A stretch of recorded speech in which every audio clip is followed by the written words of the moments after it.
What's your dream? We'll get into that in this podcast. Simon Squibb, entrepreneur, investor, and mentor. I'm making more money now than I've ever made. And I wasn't even chasing money. I wasn't even trying to make money. But you're a man that started 19 businesses, right? I always tell people you only need one happy customer. Once you've got one happy customer, they can become your best salesperson. You have to learn sales. Everyone has to learn sales. It's crazy to me this isn't taught in schools. If you can sell, you can build anything. And if you're not spending your money on these two things, you are literally a sad motherfucker.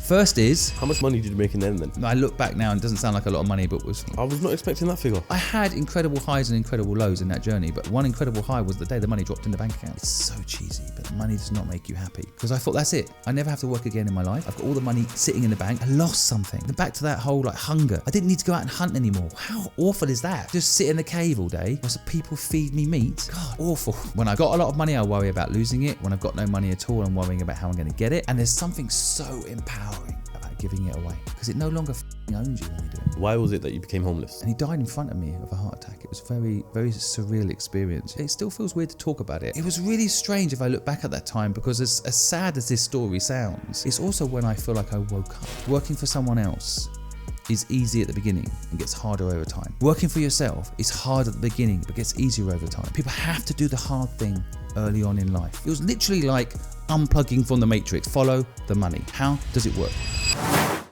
Simon, I appreciate you coming on CEOCAST. Good to be here, man. Over the last 12 months, you've built an incredible following of over 3.5 million and crossed over 1 billion views on social media just from one question, which is, what is your dream? Now, before you ask me what my dream is, I want to know what is the actual importance of that question? It is a question that seems to get people thinking. I mean, I think it's about doing what school doesn't do and give people some thinking time, some critical thinking. And school wants you to be a robot, right? School wants you to do what you're told. Sit down, conform, don't copy. What a load of crap. Yeah. So that question seems to wake people up to their potential. And when you hear people's dream, you can help them. And if they haven't got a dream, it wakes them up that they should be thinking about it. Yeah. I mean, it kind of, as such a simple question, it kind of throws me back to when Martin Luther King said it, I have a dream. Right. Such a simple statement, but such a powerful statement and such a powerful question in the way you ask it as well. And I love the videos that you produce, man, because so many people have a dream, but not many people are taking action. True. And it's sad because it's almost like, they're stuck into they've been so stuck into their lives of employment or family life and all that sort of stuff that not really many people get the chance to actually pursue the dreams that they have. Yeah, I think what is even worse than if I ask someone and they've got a dream and they say they've got a dream, that's actually exciting because we've got something to work with. What worries me is when people don't even have a dream, and that happens way too often. Yeah. And really upsets me because I realise how the system, this is the general system, has got people thinking that get on that treadmill, go to university or go to work, and don't think about your dream. Just go and make money to pay the rent. A very outdated system. So now that we've kind of understood the dream, I want to ask you, what's the best way to introduce yourself, Simon? I find it difficult to introduce myself. I guess I describe myself as someone that got lucky in life. Would you say you got lucky? Yeah, I would. I think luck is not given enough credit to people's lives, and it actually stresses a lot of people out because they misunderstand how the world works. So they'll hear, the harder you work, the luckier you get. What a load of bullshit that is. I'd argue, and not to argue actually, but I'd say that a lot of entrepreneurs say that luck doesn't exist and you create your own luck. Total bollocks. Yeah? Well, if you're an entrepreneur and you've been successful, you don't want to put it down to luck, right? You want to put it down to your brains, to your hard or your work. Execution, and certainly those things play a role. But the saying I hate the most is the harder you work, the luckier you get. It's just total crap. And I made the most amount of money when I learned to work not hard. Delegation, good management is not about working hard. That was about working smart then. Exactly. And if getting rich equal working hard, every nurse in this country would be a millionaire. Working hard is a lie. It is a lie that people actually believe is true. And it causes mental health issues because people work 18 hours a day and they're not successful. And they wonder why. They're doing what they were told, working hard.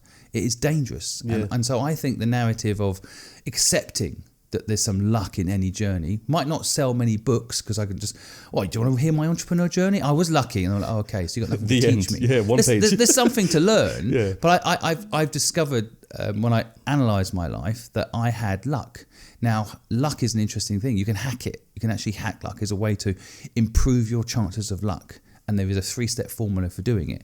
But for me, I think that, if I look back at my life, even my bad luck was still luck. let's dive into that 3-step formula of how to, hack luck. How is it? What's the 3-step formula? Well, I'll just caveat, I spent 4 years researching this. Oh, is it? Okay. And I might still be wrong. Yeah. And not everything I say is true. So just to say that, but the way I have understood luck, having analysed over 300 of the world's most successful entrepreneurs, understood how I made it. How did I make it? This is the formula, the 3-step formula for anyone to get lucky. Yep. The first part of this is to recognise that where you're born makes a difference. So the harder you work, the luckier you get. If you're in the womb, how can you work hard? Where you were born will make a difference on your trajectory, your chances of luck. In terms of your environment, right? Exactly, your environment, but where you live. Okay. Like if you're born into America, you've probably got a higher chance of being successful than if you're born in, say, India. Yep. Just the numbers and the access economy. to funds and the access to inspirational people and so on and so forth, right? I think, so just recognising that first of all, but assuming you're born into a location where you can then hack luck, the 3 steps are simple. First is, the more risk you take, the luckier you get. That's actually the truth. And a lot of people can't take risk. They're scared to take risk, but actually that's the key. So when I was 15, I was homeless. I had no money. I took risk. I had nothing to lose. A lot of people in middle class don't get to take risk because they're scared to lose what they've got. Of course, and that's when luck runs out. You have to take risk. You have to lean into fear. You have to love fear and go for it. The second step is know your destination. Where are you going? It's like a target on a dartboard. If you don't know what you're aiming for, you will not hit it. And so many people don't know where they're going, and that's a big problem. And the third step, in my opinion, is persistence. And persistence links to purpose. So you need to know why you're doing it, not what you're doing and how you're doing it, but why. And that persistence ensures success. If you can follow through, if you can keep the energy up, then your luck will 10x. So if you're enjoying this podcast so far, make sure you drop a like and make sure you subscribe. The bigger the podcast gets, the bigger the guest can be. Without further ado, let's get straight back to the episode. I just want to ask you one point there. I was going to comment to it later on in this podcast as well, but it's to do with that aiming and know where you're going, right? So if you're planning an organization and you want to aim somewhere, how far in advance should you be looking at that, where you want to be? Yeah, personally, I think if you look at a business as an organic living being, which is how I look at a business, you want to be careful not to plan the wrong thing. So let's say a podcast, for example. I have a podcast, and when I started the podcast, it was very simple. I just wanted to interview people that could perhaps mentor people that didn't have a lot of time but had knowledge that could mentor people. So that was my simple premise. It wasn't complicated. Did I know it would turn into a competitor for LinkedIn called helpbank.com? No. Did I think it would turn into a massive social media channel? No. I think sometimes you start with a premise. My North Star, when I started my platform, and that's what I think you need a North Star, was fix the education system. Right. So how am I going to do it? So that's my North Star goal.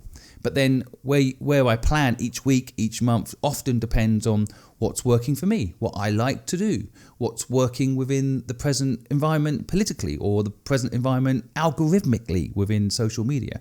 So I think you have to look at what's going on right now. And right now, short form content is huge. Is the way to go. So, there are many ways I could fix the education system, but it seems smart to me to leverage that short form content. Mm-hmm. Most young people are actually learning on TikTok or Instagram right now. That's actually where they're learning, where they're engaging, where they're stopping, where they're spending time. So did I know that 4 years ago when I started this journey? No. Short form content on Instagram and YouTube, for example, is fairly new. Yeah. So it's all about adapting though, isn't it? Yeah, so you can't plan too far ahead. Yep. I don't think a business plan is a good idea, but I love mind maps. I love short-term steps that you can take. That's why I bought a staircase in Twickenham to symbolise that. And long-term North Star. What is the end goal? What you need to feel a sense of achievement at the end of it. So in my case, fix the education system and help 10 million people start and grow a business of their own was my North Star. Okay, but this is interesting, right? So the entrepreneur you are today, after many, many businesses and many, many years of entrepreneurship, do you still do small step planning? 100%. So I actually do it daily, weekly and monthly. And I look at what's happening in the market to make sure what I'm even doing monthly isn't out of date already. Okay, yeah. You know, for me, just me personally, and I'm on a podcast here, so I say it delicately, podcasts are kind of a little bit, everyone's doing them. Yeah, of course, and yeah. I say this successful all the time people as well. like you can stay in the game. But for me, I like to do what we call blue ocean strategy. Explain which is that. kind of go where no one else is. There's a red ocean where everybody is. Yep. And then there's the blue ocean where no one is. And I started the Vox popping thing literally the day after lockdown ended. Yeah. And I was leading that. Now there's lots of people doing it, but I was the first to really do it properly in the UK for sure. after lockdown. So I think, you know, blue ocean strategy is a pretty interesting way of thinking about things. Instead of doing what everyone's already doing, and I'm sure a lot of your listeners will be listening to this and thinking, I should do a podcast. Absolutely do a podcast. If you enjoy it and you want to do it, great. You can definitely make money out of it. You're proving that. But I think the way I like to work is like, well, what's coming? What's new? What's fresh? What's different? What can we do innovation-wise? Identify to, what's to coming in the reach and future. connect. Yeah, exactly. Yeah. So I think, that's how I blue ocean strategy is how I build a business. In fact, that's the name of my company that I run all my costs through. So Fairs. Simon, look, this is going to be a really interesting podcast because everything you said there, I definitely want to break down as we go into this podcast. But to dive it back, the reason why it's interesting because a lot of the business owners or entrepreneurs that have come on the podcast generally have one business and we talk about that story. But you're a man that started 19 businesses, right? And invested over 70, right? Yep. So I want to dive it all the way back to Simon as a kid and find out your journey, your story. Where did it all start for you? Well, I think I was an average kid when I was younger. You know, I wasn't smart. I wasn't stupid. It turned out that I had dyslexia. Didn't really understand it when I was young. Perhaps showing my age here, because now dyslexia is very easily diagnosed within school. I was actually put into a, I guess they called it the slow people class. Did you get extra time in your exams and stuff? Yeah, all of that stuff. When I was younger, it was very much, but I got a little bit teased for it. But it turns out I just wasn't stupid at all. Yeah. And I don't mean that arrogantly. Like, I have a different type of intelligence. I think. So teased by who? Like peers, friends? All of it. You know, my brothers. I've got 3 brothers. You know, brothers love to tease each other, right? Yeah. So, it's just an element of like, you don't know that you're not stupid. And again, school teaches you that if you can't memorize, then and you don't get an A, then you must be stupid. But there's a reason 80% of A students end up working for D students and E students, right? Yeah. So you know, at the end of the day, I don't believe that memorization is so important. We've got Google, right? I'd rather use my memory to figure out how to build businesses and remember that, or how money works and remember that. That's much more useful in my day-to-day function, as opposed to like algebra, a capital of wherever, or like exactly algebra or Greek. You know, it doesn't mythology matter. and all that sort of Greek stuff. mythology I love, but like the language stuff. I mean, like understanding, you know, what Latin, I think in my school, I don't know if it's still taught in schools, I don't think it is, but Latin was taught. I'm like, what is the point? Yeah. You know, like it's not even a language that's really I can't even anymore. go to a country and use it, Yeah. you know, like, so I think that, I think the school, you know, should be teaching practical skills, like how to run a business. Like I play shopkeeper with my 6-year-old all the time, and the guy sits and watches Dragon's Den with me, and we make decisions whether or not we'd invest in a business. And I get him to critically think why he would invest and why he wouldn't invest, and question the dragons even, you know, why they invested, why they not invested. I want him to critically think, and that's what school's not teaching people. But I think for my journey, I was young. When I was young, the school system totally let me down. I remember at 12 years old, the school do this assessment, like, what will you do when you grow up? Which is the wrong question. The school should not ask people what they're going to do when they grow up, because you know what that does? That's a leading question. That traps your brain into a job. What question should be asked is, what problem will you solve when you're older? That's the question I asked my son. And he talks about recently David Attenborough's documentary about how we've got the 6th wave of extinction coming, and he wants to stop that extinction from happening, which is apparently, according to David Attenborough, going to happen in 2021. Okay. Right? 2100. Oh, okay. Okay, so 100 Soon. years away. Okay. Thank you. I thought you meant 2021. I was No, gonna say, that's dyslexia already also works with numbers, by the way. But, you know, in, I don't know, what is that? You know, not long, 70 years' time, 75 years' time, we're meant to have this next big extinction. Yeah. And my son is thinking about how to stop that from happening. And so I think he can be a doctor to make that happen. He can go into so many different disciplines to achieve that goal. And he shouldn't be trapped into thinking, I'm going to be a lawyer when I grow up. Yeah. People don't need to trap themselves in a career. We're not only living 20 years, you know, like we're living 80, an 80-year plus life. You can have 5, 6, 7 different careers. And once people have become a lawyer, they can dump it and do something else. You know, whatever their mission is, is much more important than what job they're going to do. And that school system, let me down when I was young. It tried to make me a lawyer, and I can't even read. And that's because I can speak and I understand how things work. There was also, what, you're going to be a lawyer or a hairdresser? Okay, yeah, that's complete those are opposites. the two things that school said I might be able to do. Yeah, okay, that's complete opposite because I spectrum. can talk. Yeah. I mean, I like to talk to people. I mean, I think that's the question they asked me to predict what I could do. Give me that. Thank you very much, Fireway Pizza. We love a Fireway Pizza around here. Make sure you get yours when you're watching CEOCAST as well. You can either order it, or they've got hundreds and hundreds of stores around the UK, around the world. So chances are you've got a store near you, so you can either go there or pick it up, or go on fireway.co.uk and use the code in the description. You can get some good discount. But for now, we're going to have to resume this podcast in about 5 minutes, unfortunately. Sorry about that, but I'm starving right now and I need to eat. Make sure you lot eat as well. Look at the juice on the pizza. That's 10-10. I'll save this for after the podcast. So let's crack on. Let's get the show on the road, and we can enjoy this together after. So when I instantly come across someone that's, very, very talkative, the first thing I think of is you would be a great salesperson. Right. More so than a hairdresser or lawyer or anything like that. Just because if you have the gift of talking, or what my dad used to call it and taught me, the gift of the gab, I feel like that makes a great salesperson. It's interesting you say that, because I think sales as a word, if your listeners are listening to the word sales, it's actually got a kind of almost like a dirty connotation to it. Yeah. Instantly people think of car salespeople and maybe double glazing salespeople, right? And I believe sales is a beautiful word. Like every business I built, I didn't raise money in my first companies. I sold. It is a skill everyone can learn. Everybody. I don't care if you're an introvert. It doesn't matter. Sales can be taught. There's a 3-step process to learning how to do any sale. It is so important to be able to sell. If you go for a job interview, and even if you're a techie, you need to sell yourself. Yeah, 100%. Right? Yeah. I don't care. You meet your partner in life, and you're a techie. You don't like being in the front of people. You have to sell yourself. You have to learn sales. Everyone has to learn sales. It's crazy to me this isn't taught in schools. It's interesting you mention it, because they didn't say sales, because that's too broad. Plus, it's a misunderstood word. And people have got the completely wrong end of the stick with the word sales. I remember interviewing someone who was a good salesperson and saying, "You're a great salesperson." They're like, "No, I'm a marketing person." They said that? Yeah. Okay. I'm like, don't worry about it. Sales is a good word. If you can sell, you can build anything. If you find the person you love and you want them to marry you, you sell it, you'll be happy. Yeah, all businesses are built off the back of selling, regardless of what business it is. But isn't it crazy? And maybe I'm wrong. People in the comments listening to my, maybe I'm wrong. Isn't sales misunderstood as a word?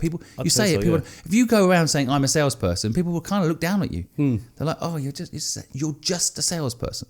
But I honestly, without sales, I wouldn't be sitting here today, as a multi-millionaire, successful on social media. I wouldn't. I believe sales is one of the biggest skills that anyone could ever learn. And I talk about this in a couple of podcasts as well, where my sales skill woke up or my entrepreneurial, you talk about something called entrepreneurial muscle, right? Mm-hmm. I feel like that woke up for me in sales. When I first got my job in Carphone Warehouse, that was a sales-based job. Mm-hmm. And if you wanted to make the most amount of money in terms of commission, sales is where it is. Totally. And you have to force yourself to do it. And the targets are very clear. That helps. Yeah, literally, yeah, all of it. And I feel like sales is one of the best key skills, because not only will it make you money, but secondly, it builds so many other skills such as communication skills, marketing skills, people skills, many other different skills that come in the form of sales. So I agree with you. I don't think sales should be looked at in a bad way. I hope this clip goes viral. Learn sales and you'll be rich. It's simple. It's not a get rich quick scheme. It's simple. Learn sales. Yeah. I don't care who you are, what your background is. It can be taught. The school system doesn't teach it for a reason. It is fundamental to every single business success I've had, and anyone I know who's successful has had. You have to sell to get investors on board. You have to sell to get people to come and work in your company. You have to sell to get customers. You have to sell to the person that buys your company. Mm-hmm. You have to sell to your wife, to your girlfriend, to your boyfriend. It doesn't matter. You have to sell to them that what you're working on right now matters. Sell. Learn to sell. It's the key to everything. It's so simple. Yeah, and sometimes as well, you have to sell your belief to other people as well. Of course. Yeah. You just made the number one classic mistake in a podcast, by the way. Go on. You just said something I said in a clip that you've watched of mine, which is your entrepreneurial muscle wakes up in your head if you start thinking this way, right? But you've watched it in a clip, so when the people are listening, they won't know what you're talking about. I'll give some context for you, right? So one of the things I believe is that everyone has an entrepreneur muscle in their brain. Yep. It woke up in my brain at 15 years old when I was homeless and I had no choice but to start a business because I couldn't get a job. I walked past a big house with a messy garden. I was desperate to earn money, and my brain woke up for the first time, this part of my brain that every human has, which is basically when you go out and hunt and you figure out how to win the battle when you're out there hunting. It's there in your brain. It's been suppressed by your education. Yep. And it's been suppressed in some cases by a middle class life for some people. In other cases, just through fear. People are just desperate to survive. They don't engage this muscle to survive in the way that they should. It woke up in my brain, and it's there for everyone to wake up in their brain too. And I knocked on the door of this big house and said, your garden's messy. Can I take care of it? And they said, sure. Actually, I'm really busy. That would be great. How much? I picked a number out of the air, £200. They said, sure, get going. And suddenly, I started a gardening company. Yeah. And just like that. Just like that. And as soon as that muscle was woken up in my brain, it just wouldn't stop.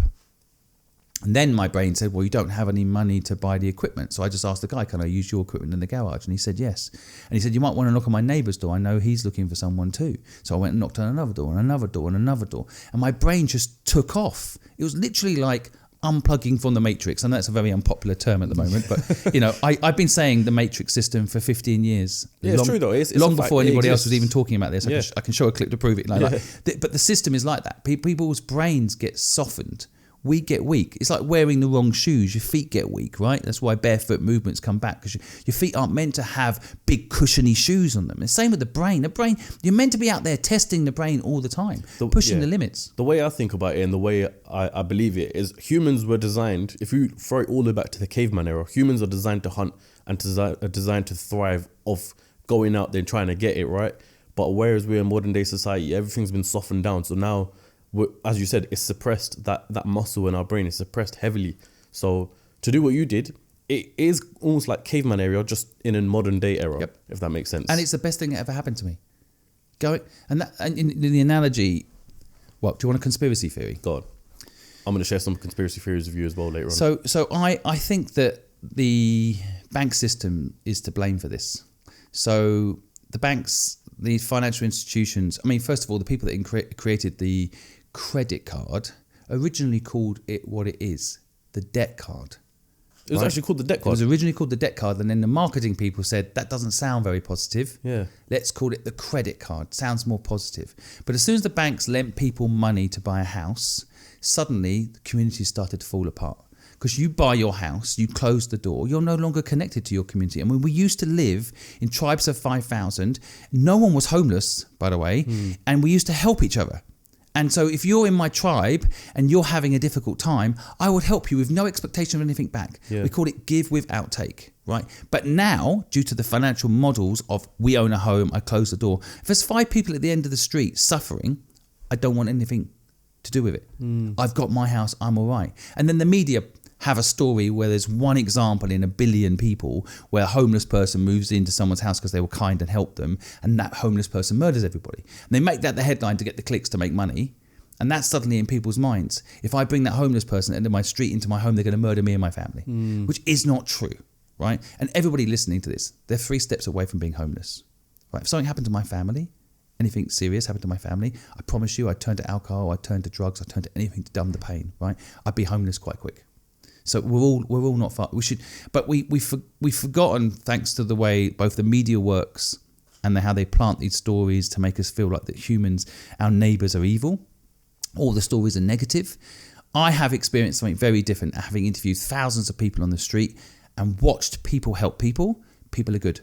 99.9% of people are fucking amazing and will do anything to help you. But the media has made us represented the human race as murderers, as killers, as evil, as thieves. That's how we're shown the 0.1% so much that we've forgotten that actually people are nice. And now we're so scared to help people because of what could the consequences of that be. We'll get scammed, we'll get something stolen from us, we'll get beaten up, we'll get stabbed, we'll get a homeless person will kill us all in our sleep. You know, like we no longer even have the inkling to help people because they've scared the shit out of us, on top of the fact that the financial institutions need to make us a battery for them.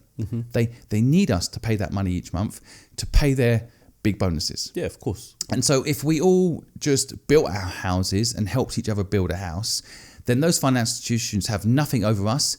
And I'd put it this way. If anybody listening to this podcast, if I said to you, do you want to go work for HSBC? Do you want to work for a bank? They'd all say no, pretty much. So how do the banks get you to work for them without you even realising it? Well, they sell you a thing called a mortgage, where you end up paying 3-4 times more for your house by the end of it. and you're maintaining it, but they actually officially own it.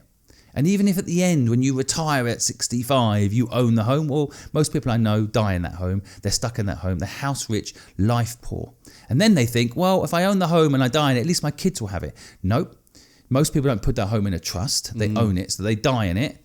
And then they leave it. Let's say they've got 2 kids, right? They leave it 45% inheritance tax. And now 50% of the house value goes to the 2 kids. Those 2 kids now have 25% of the house value if they're lucky after tax. Now they can't even afford the house you just died in.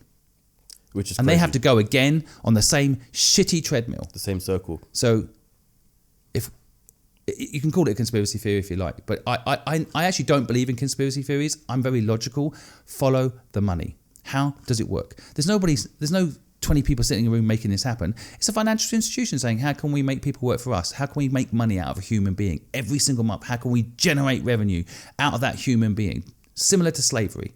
And they come up with this clever financial model. And that's it. You're now a slave to them. And if you don't pay that mortgage, you're fucked. Yeah, and you put all your savings into that house to buy it. So you've got no runway to build something for yourself. And then the house always has some problem with it.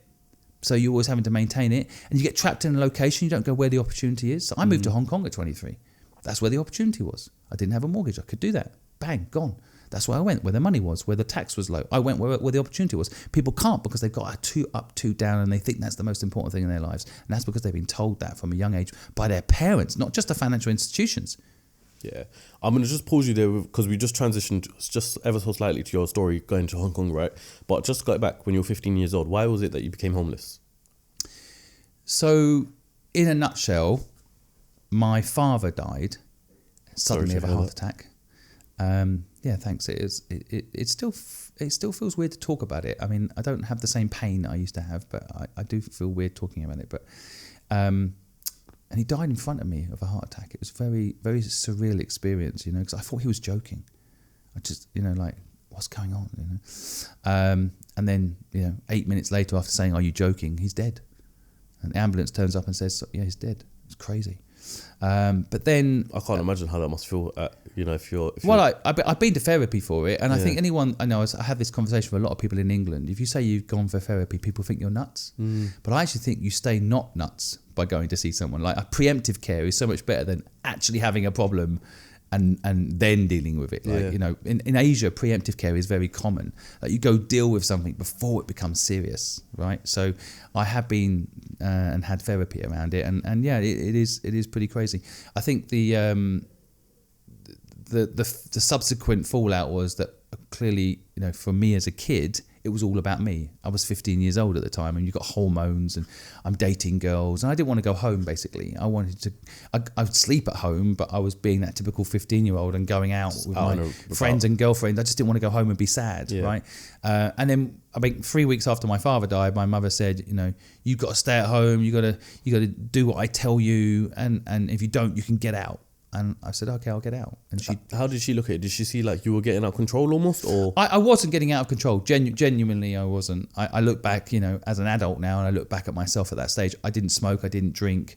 I was a pretty disciplined 15-year-old. I think it was just a combination of emotions. My mum had also lost her husband, right? So I didn't quite put myself in her shoes at that time. Yeah. But my mother is also a narcissist. She is.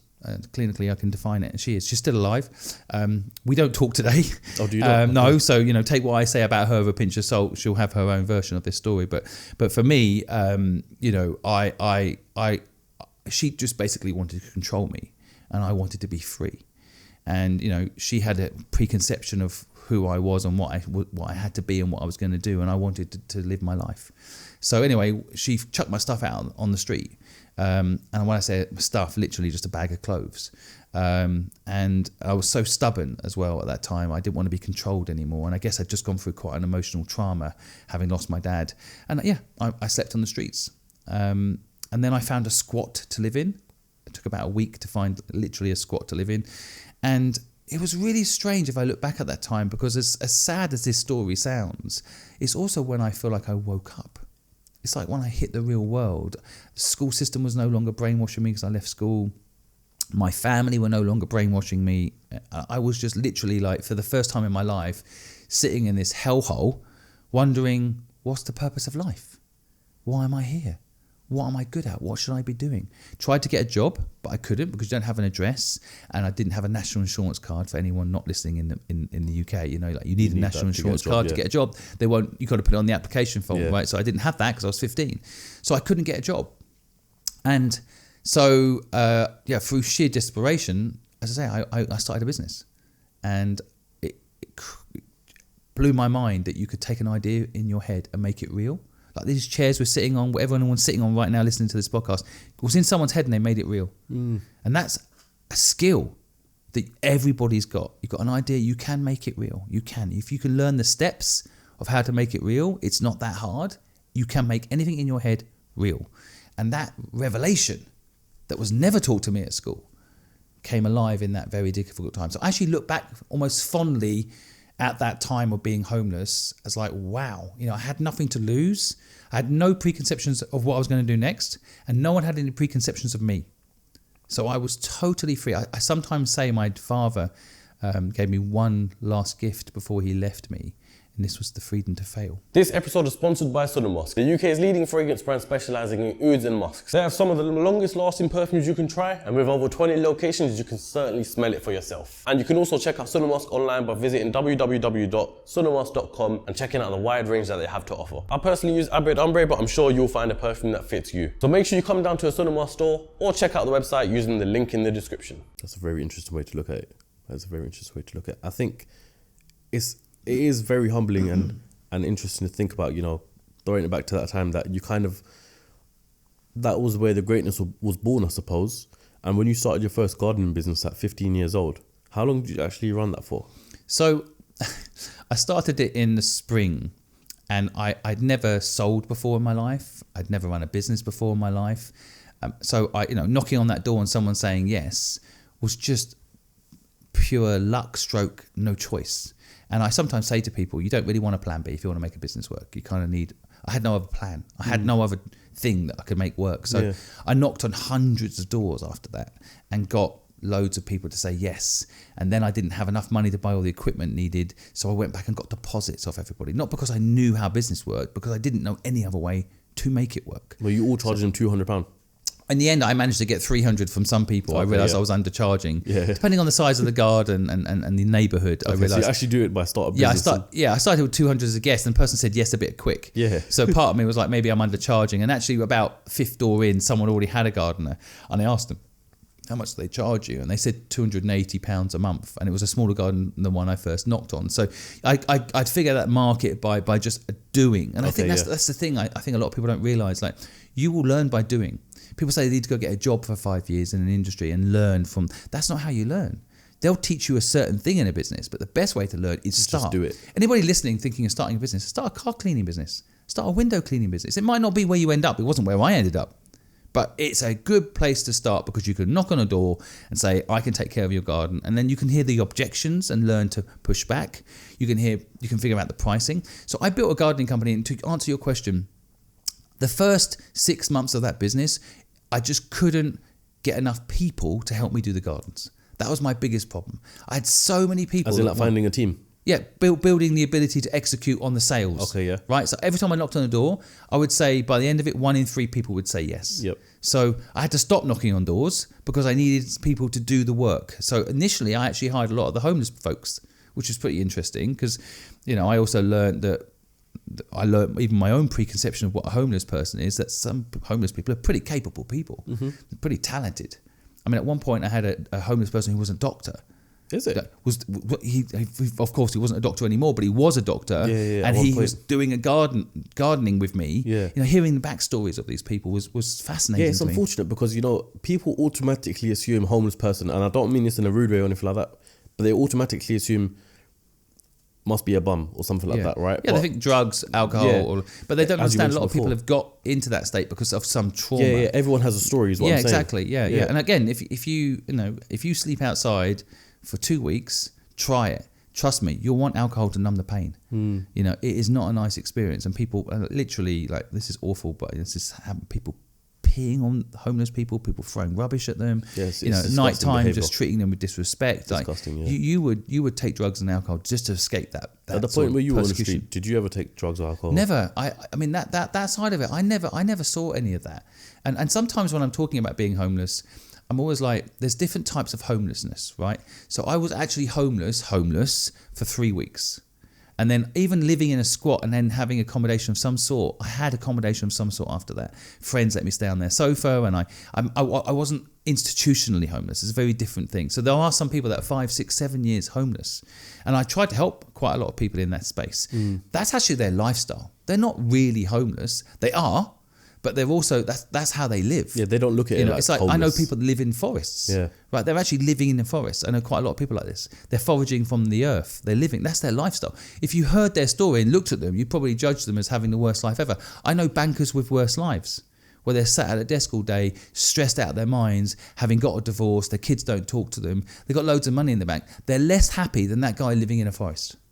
Yeah. And I think that's what I learned in that stage of my life, was like, having no money did not equal sadness, right? Your frame of mind, the way you looked at the world, you know, your community, even that homeless community that I initially had, that was actually comforting. And all of the group that I was in, I didn't see any drugs. There are drugs, of course. There was alcohol, but I saw alcohol as a non-abusive product, because alcohol is so prevalent. Everywhere you go, you know, even at 15 years old, pubs or nightclubs, or alcohol's like a normal thing on the shelf. So I didn't see that as a drug, but I never touched it though. Mainly because I couldn't afford it. Like 15 years old, that's when most people, I think, start drinking properly. I didn't have the money to drink, and I didn't want to drink. And I suppose being homeless, now that you've got financial responsibility for yourself, you wouldn't want to waste money on alcohol, I suppose. No, exactly. And I hadn't gone through a trauma. My father had died. That was a trauma, but not in the same sense as a lot of the homeless folks that I'd speaking to. I mean, one guy, for example, his son had died. You know, his son was 9 and died suddenly. Yeah, that's it. You know, and he just was lost. And so I hadn't had that sort of trauma. And I'm not saying, you know, losing my father was a trauma, but I think you expect to outlive your parents. It's not nice, but it's kind of expected. But you're not expecting to outlive your kids. Yeah, you never know what's going to come around the corner. I can't. You know, and I have it's like unconditional love when you have a child. Anyone that's a parent will know what I'm talking about. It's very different to like parental love. There is conditions on parental love. Yeah. And so, as you know, me loving my parents, there are conditions to it. They have to treat me well, right? They have to. But I think with kids, I have unconditional love for my kid. Yeah, I've spoken to a few. I haven't got kids yet, but I've spoken to a few friends who are fortunate enough to have kids, and they say that the second they see their son or their daughter born, it's like a whole different love has instantly developed in your brain. Took me about 2 weeks. Oh, was it? Okay. But the instinct, there's two different types of things that happen to me anyway. Like you say, everyone's different. But I actually, initially, I was like, what is this slimy little baby thing? You know, like I didn't feel an instant love. Yeah. I just thought I had an instant responsibility feeling, like I've got to provide. And luckily I just sold my company. So I wasn't worried about money. That was a nice feeling, because I was like, I can get the pram, this baby. I can get a car that's safe. I've got a warm home for this baby to come home to. So my mind was quite calm in that regard. The actual loving bit took me a few weeks, because it was initially a big shock. No sleep, like what's going on? You know, as a practical, life person, I was like, okay, I need to go to work, or I want to do something with my life. It was kind of initially a bit of a hindrance. I'm like, I can't go out now. I've got to look after this baby. I can't take that phone call now, so I'm looking after this baby.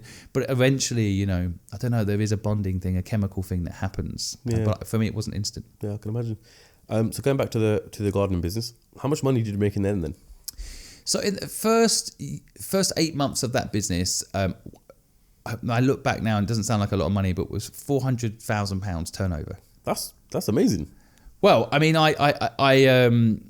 would have been how old at the time then? I just turned 16 by the time. I mean, I was 15 when I started it. Yeah. But by the time I grew it to that, I was 16. I was not expecting that figure. Yeah, but what was interesting about it is then suddenly it collapsed. Okay. Yeah, and I learned a massive lesson. It turns out in England there's a winter. And I didn't realise that no one cares about their gardens in the winter. Everyone just said, pause it, Simon, until next year.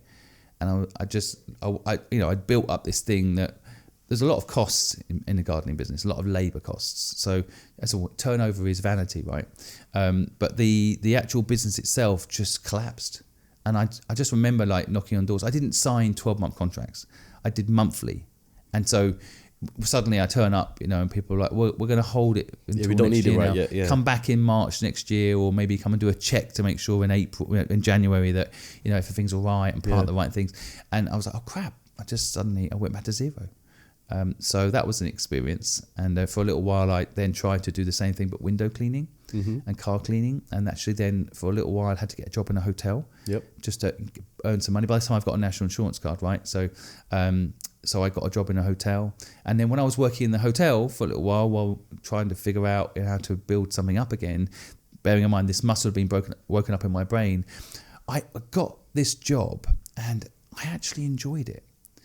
And I experienced something I think a lot of people experience, which is like, why would I work so hard if I don't have to? I'll just have a job. The job you're speaking of, is that the one working in the hotel? Yeah. Okay.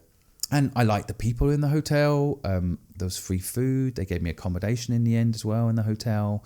And I liked the management. And I think I entered into that period that a lot of people enter into, which is, it's not so bad. But I realised it was slowly making me weak again.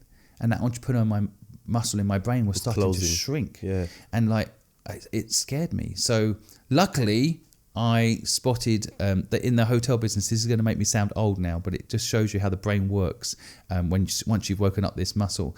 On the hotel reception, people were picking up the phone and they were saying, can I book a room? And the receptionist very proudly say, we're full, sorry. No, so proud to then hang up on the customer, right? Yeah. Because they've filled up the hotel and it's like, you don't have to take the booking, it's great. And I'm like, that's a mistake. That's a mistake. We spent all this money marketing the hotel. We've got that phone call, which is the hardest thing. Someone wants to spend money with the hotel, and then we're slamming the phone down on them so happy that we don't have a room for them, right? That's crazy. So some hotels do overbooking, so they take a booking anyway, which is a big problem because then if everyone turns up, you have unhappy customers. Yeah, of course. So I came up with a new idea no one had ever done before, which I called Accommodation Express. And basically I said to the receptionist, don't hang up on that person, give them this number. So I set up a separate number and we'll find them a hotel in the area equivalent. And so the hotel will share their commission with me. So when you place a hotel booking with another hotel, if you're an agent, you get 15% commission. So I split the commission with the hotel that I was taking the call from. So they didn't want to pass it to their competitor, but they could pass it to a third party, Accommodation Express. We would then take that phone call and find that person a hotel room equivalent, and then everyone wins. I get 7.5%. The hotel gets another bit of revenue they wouldn't have otherwise got. Yeah. And basically I created hotels.com by mistake. That was booking, but I called mine Accommodation Express. Yeah. But it was the early days of helping people find a hotel room, and it took off. And so I worked in the hotel and built this business at the same time. So I had the best of both worlds, but I could have easily got trapped in that job. I could see it. I could see how you get weak. Back to the shoes that we're not wearing barefoot shoes. Your feet just get weak, and slowly you're like, why would I run barefoot? Why? If someone's providing me with the meals and someone's providing me with the accommodation, and I actually can clock off at 6 o'clock, and why do you need to go through the hard work? Yeah, and it's because working for someone else is easy at the beginning and gets harder over time. Yeah. Working for yourself is hard at the beginning but gets easier over time. People have to do the hard thing early on in life, ideally. And I realised that I was about to fall into the trap that a lot of people fall into and get weak. Yeah, get weak, and that's what you didn't want to do. I didn't. So that's why I'm glad my entrepreneur muscle kept me going, and I came up with that idea, and that was my next business, which did quite well. That would have been the third, including the car cleaning and the window cleaning. Yeah, I don't really call the car cleaning or window cleaning businesses in my list of businesses. Okay. These were things that I desperately tried to do on the side, but it turns out gardening is quite different to window cleaning.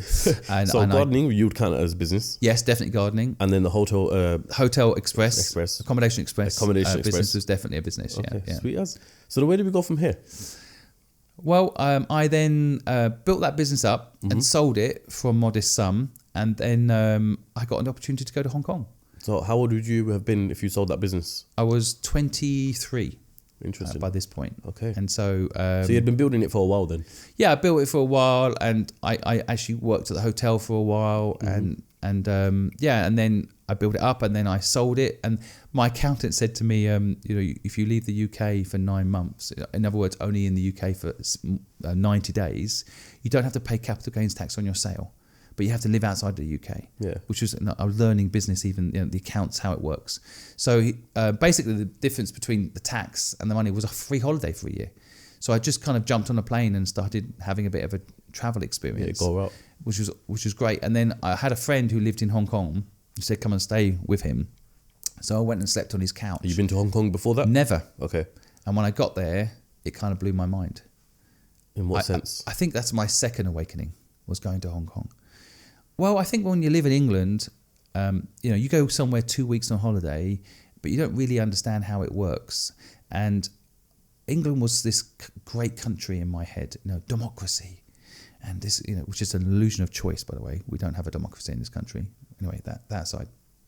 I think I realised how things actually work when I got to Hong Kong. Like, I learned how to really work when I went to Hong Kong. So an example, when I got there, first of all, the skyline is mind-blowing. They've got no natural resources there, and what they built from scratch is incredible, inspirational.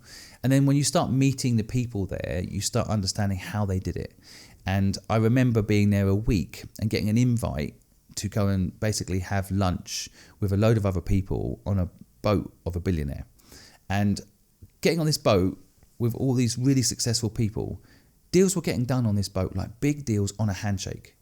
And it was all so fast. In England, if you ever do a deal in England, and I do deals in England, the paperwork, man, like months of bullshit, and in Hong Kong, I shook the hand of someone on that boat, and they basically agreed to pay me $50,000 to help them with their project. There and then, a handshake, never did a contract.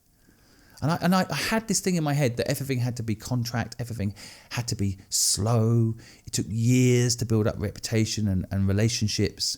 And I noticed it was the opposite way around in Asia. The way they work in Asia is they'll trust you once. If you don't fuck up, they'll trust you again. But that's how they find out whether or not you're a decent human being. And I love that way around because I never let anybody down.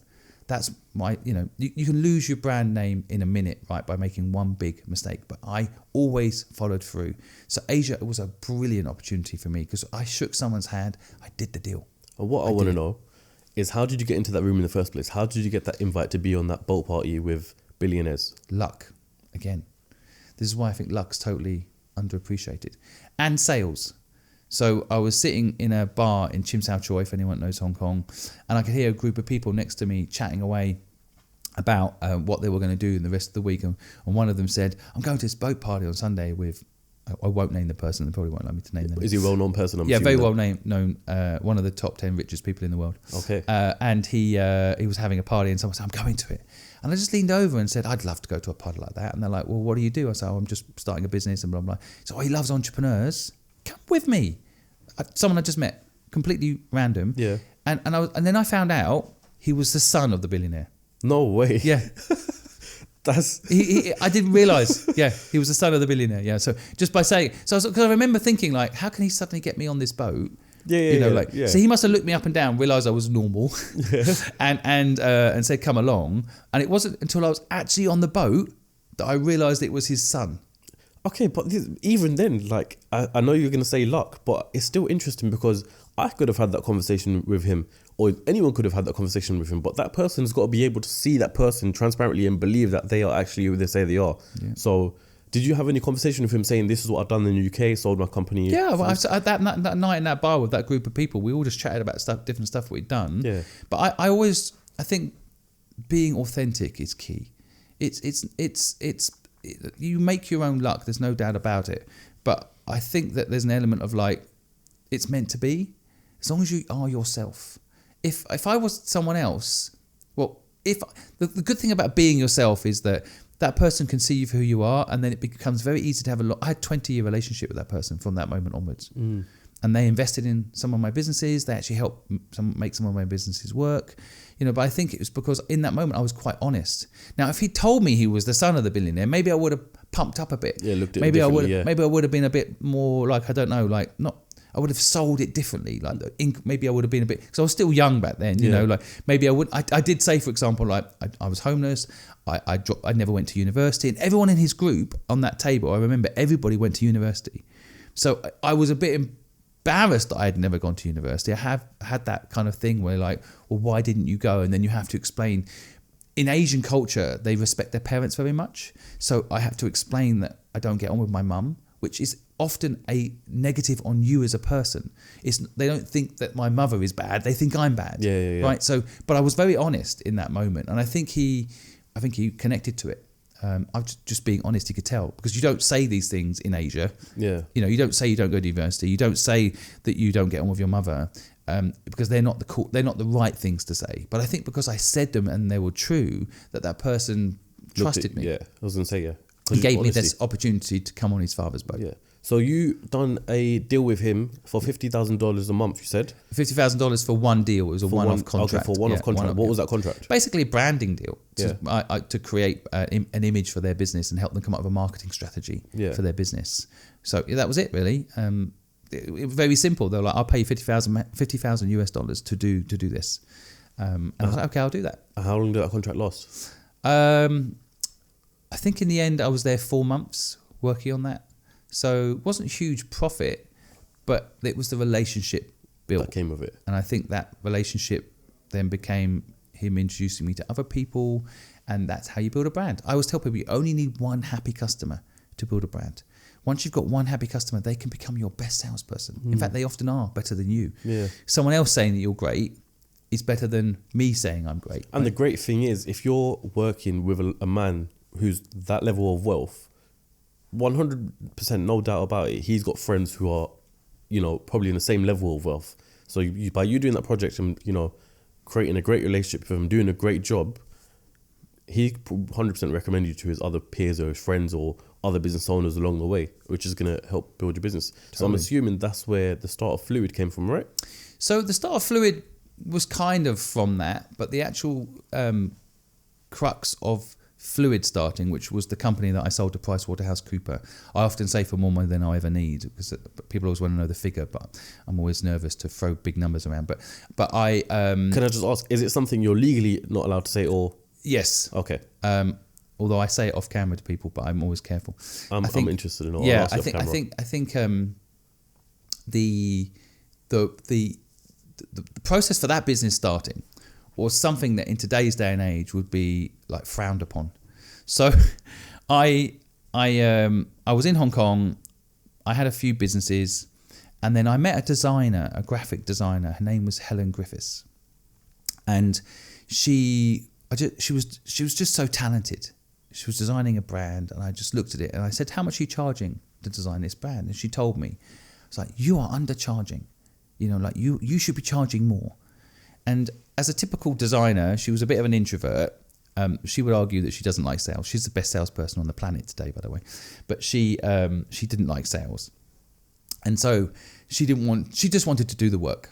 She loved the work, which is what you want in a creative person, right? Yeah. But she didn't know how to negotiate pricing. So I tried to help her negotiate pricing and tell her how to do it. And she asked me, "Can you just do it for me? Because I just don't feel comfortable." She could learn it, but she wasn't comfortable in that moment to do it. So I said, "I'll do it." And long story short, the un-PC part of this is I really fancied her. And I was like, "I'll definitely help you." I didn't say I'm going to charge you to help you. You know, like money didn't even cross my mind. I said, "I'm going to help you because you're talented and I fancy you." I didn't say that to her. Yeah. So just a quick one. Was this a girl from Hong Kong, or like originated from there, or she's from Hong Kong, born in Hong Kong. Okay. A graphic designer in Hong Kong. Okay. Same age as me. Yeah. Undercharging for her work. So she's not an expat or anything like that? No. Okay. She lives there. She's Chinese. And I just felt, when I met her, I thought, wow, she's beautiful. And then I also thought, wow, you're talented and you should be charging more for your work. So she said, could I maybe negotiate for her or help her? And I was like, absolutely, no problem. Leave that with me. I'll help you. And because you fancied her, did you do it for free?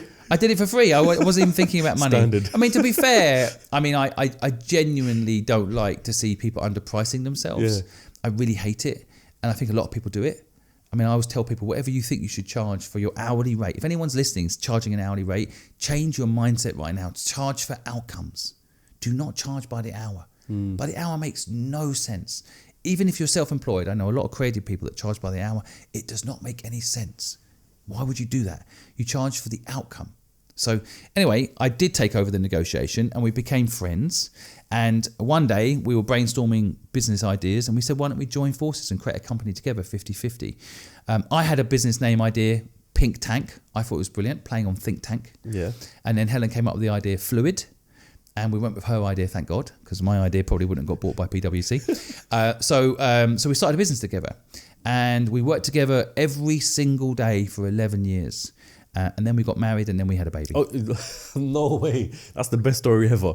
That's like, you know, when I think about like entrepreneurs getting married, I always picture it to be like that. An entrepreneur meets another entrepreneur, they somehow combine and then they get married, and you literally just done that. Best thing that ever happened to me. I don't think I would have had a relationship in my younger years if it hadn't been my business partner.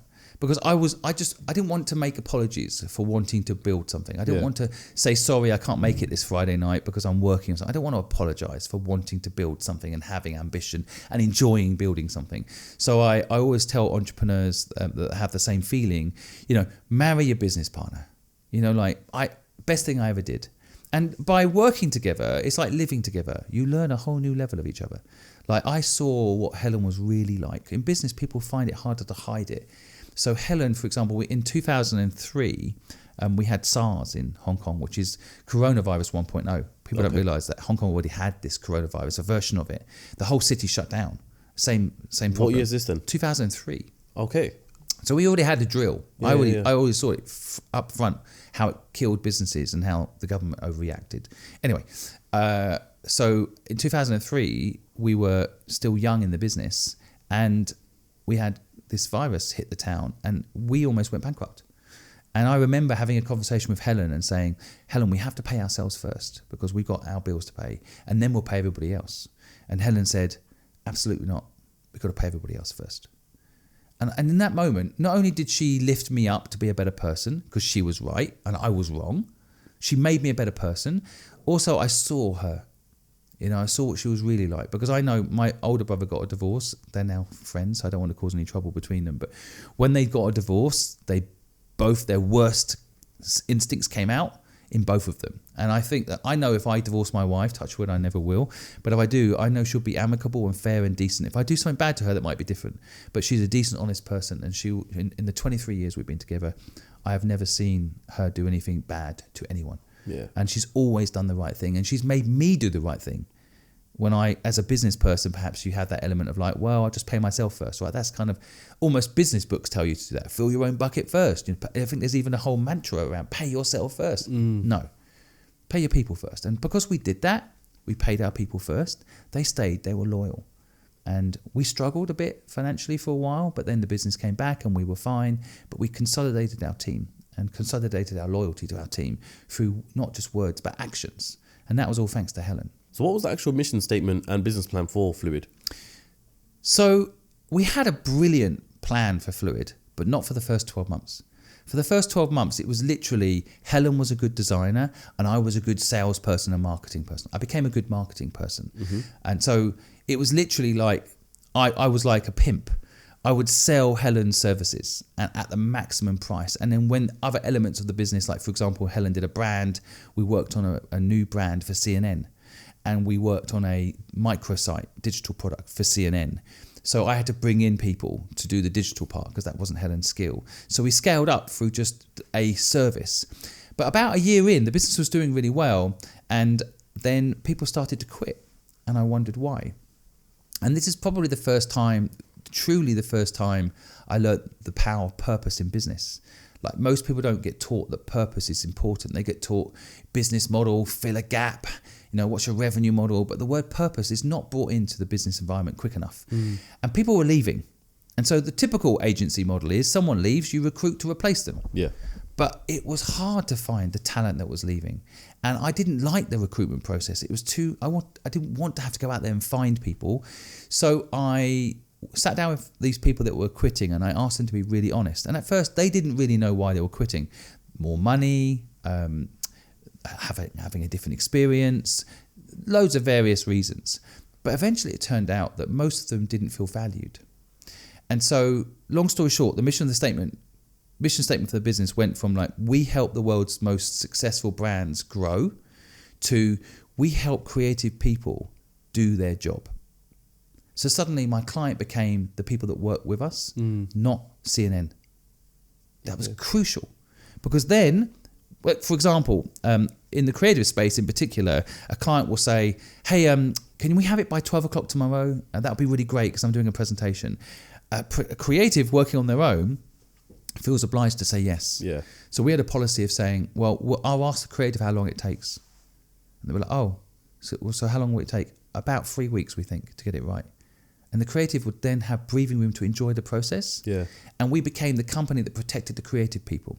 And that worked. Everyone wanted to work for us. We won Creative Culture Agency of the Year every year. We just grew and grew and grew because we basically looked after our team. And so through the initial year of thinking I had a business plan, which was sell creative and marketing services, to realizing to really scale a business, you need a purpose. And after that, every business I built after that had a purpose. No business since then can exist in my life without a purpose. Yeah. Just a quick one. So you mentioned in that you were selling digital product, right? What was it like in that era? Because you said 2003. I was only 6 years old. Right. In 2003. Same age as my son. I'm just visualizing you now as my son. So, like, obviously, I have no comprehension of what the internet was like back then, online space back then. I know it wasn't as popular, obviously, as it is now. So, what was it? It was a crazy time. And maybe the best way to put it into today's context, you're probably all hearing about crypto and blockchain, and you're probably hearing about NFTs and how they've all collapsed, right? Yeah. And people aren't realizing that, they think that world has collapsed and it's crap. It's going to be the future of that world. Mm-hmm. Now, it was a similar experience back in 2003. We'd had the dot-com crash of 2000, right? That era of like Amazon and all these businesses, pets.com, all kind of blowing up, raising hundreds of millions, and they all collapsed. It was that era. So everyone was. I was selling like build a website. People were like, well, no one goes online anymore, man. .com's crashed. No one cares. So people like to come into our store, Simon. We need to build up our store marketing. Let's do a print ad, right? So in 2003, I was doing a digital product to sell your product online for brands, and brands were pushing back, saying, no, .com is over. No one cares. There was even a headline, 1 million people leave the internet. The internet is dead. Right? I need to find that. So it's exactly the same as what's happening now, in my opinion, around the blockchain. People think it's not the future, but it's just going to take time. So I remember back then, even my competitor agencies, the companies I was competing against, most of them were doing branding and print ads. We were doing branding and digital stuff. And they would actually give us the work because they saw it as crap work. Like no one wanted to do the work. Mm-hmm. So because it was no longer any money in it because all the big companies had gone bankrupt that were doing it. Yeah. So they just literally gave us all the work. And eventually we ate their lunch because it started eventually people realizing, I need a website. I need to do email marketing. I need to get my brand and having a digital presence on SEO for this thing called Google. This thing called Google. Yeah, exactly. That's crazy when you say that. and the Facebook, have you heard about it? And people were like, how do I have? And we became the default for all, even our competitors. We were the default to help people with digital, which eventually meant that once you have a people talk about you when you're not in the room, right? If someone says, I really should build a website, and in the room people are like, you want to talk to Fluid about that, and we'd start with a website and we'd end up rebranding their business. We'd start with a website and we'd end up doing their whole campaign, and that's how we won. We won literally servicing the bit that everyone thought was rubbish. How long were you running that business for then? So that was an overnight success, that business, 14 years. Quite an overnight success. Yeah, quite a night of success. So you started that in 2003, 14 years takes you to what, 2017? Yeah, 2016 I sold it. Yeah? Yeah, 2016 I sold it. So how did that actual conversation around the sale of the business come about? So that's an interesting story. Selling a business is something that I always wanted to do. I think it's probably every entrepreneur's dream to build a business up and sell it. I was rather disappointed, but I still think it's an important thing to go through and have the experience of doing. Yeah. I was disappointed mainly because when I sold it, I realized that I lost my identity, and the money is so cheesy. It's so cheesy, but the money does not make you happy. And I actually realized it after I sold my company. Because I thought, that's it. I never have to work again in my life. I've got all the money sitting in the bank. It's not like on paper. It's real. I never have to work again. I lost something. I lost that, back to that whole like hunger. I didn't need to go out and hunt anymore. How awful is that? I just sit in the cave all day whilst people feed me meat. God, was awful. But it was the dream. And the selling process itself was pretty simple. I never actually wanted to sell the business. I never actively went out and sold it. And then we did a project with PricewaterhouseCoopers, and we started working with them, and it went so well that they basically made an offer for the business. This is still in Hong Kong, right? This is still in Hong Kong. I should probably caveat this with something important, that I had a psychological adjustment that was very important to sell that business. About 12 years into the business, I realised that I wanted to do something else. I wanted to start investing heavily in startups. I wanted to build a model to help startups. And I didn't want to work with the corporates as much. And so I decided to bring someone else in to run the company. And I would argue that one of the main reasons that business was sellable was because that person came in and ran it. Because he came in, he was from a corporate background. He came in and systemized that business. Did you basically recruit him as CEO? Yep. Okay. I put him in to replace me. Yep. I became chairman. I worked 1 day a week on that business after that. Yep. And I built something else called Nest. And it was a very important lesson for me to learn, because I thought I was the most important person in that business and it couldn't operate without me. A lot of people build a business up that actually traps them as well. And I loved that business so much, I let it trap me. So I was the only salesperson in that company. Hundreds of people in the end on my payroll. I was the only salesperson. So I basically made myself the king. And I was on stage, and I was the guy that built Fluid, and poor Helen hardly got a mention, by the way, because I was the guy out front, right? Luckily she's humble and she doesn't care, but like everyone thought it was me that built this company up. And I realized that I trapped myself by doing that. So I brought someone else in, best thing I ever did, quite hard to do, because initially, like everyone wants to work with me because I hired them. Slowly, he would become the boss, he got their respect, and he ran it better than me. He grew it better than I could grow it, because he actually came from an agency background. So it helped. Did that hurt your ego at all? Because that's actually interesting to think about. If you've built a company for 12 years and it's scaled massively in that 12 years, and you've now recruited someone else and you see it as they're growing it better than you, the team's getting along, does that, affect your ego at all? In short, no. It can. I can see how it can. I didn't let it. I think I was proud. I still took credit for finding him. It's still me. I can still take my piece of credit. But no, I was proud of him coming in and taking the reins. And honestly, I don't think PwC would have bought it if I was still running it. Why is that? Lots of reasons. First of all, I'm an entrepreneur. I'm not a corporate person. So the guy was a corporate person. So they almost understood him more than me. Okay. And he was someone that had worked. He's still working there today. So, it was 8 years, 7 years. He's still working there today because he likes it. He likes working with a corporation like PwC. I couldn't do it. So it wouldn't have worked if I was running the company and they'd bought it. So I think he systemized it. He took away the maverick. He was a maverick himself, in fairness, but it took away that entrepreneurial maverick piece and made it something PwC could work with over the long time. Mm-hmm. And so it wasn't Simon's magic selling, it was a system for selling. And PwC have all the relationships with all the brands. So I was the most indispensable person in that purchase, which is brilliant. Yeah. Most people, when they sell their company, they get locked in on 5-year deals. I was free the day the deal was signed. In what sense? What do you mean? Like locked in? Well, you can't start another company within the same...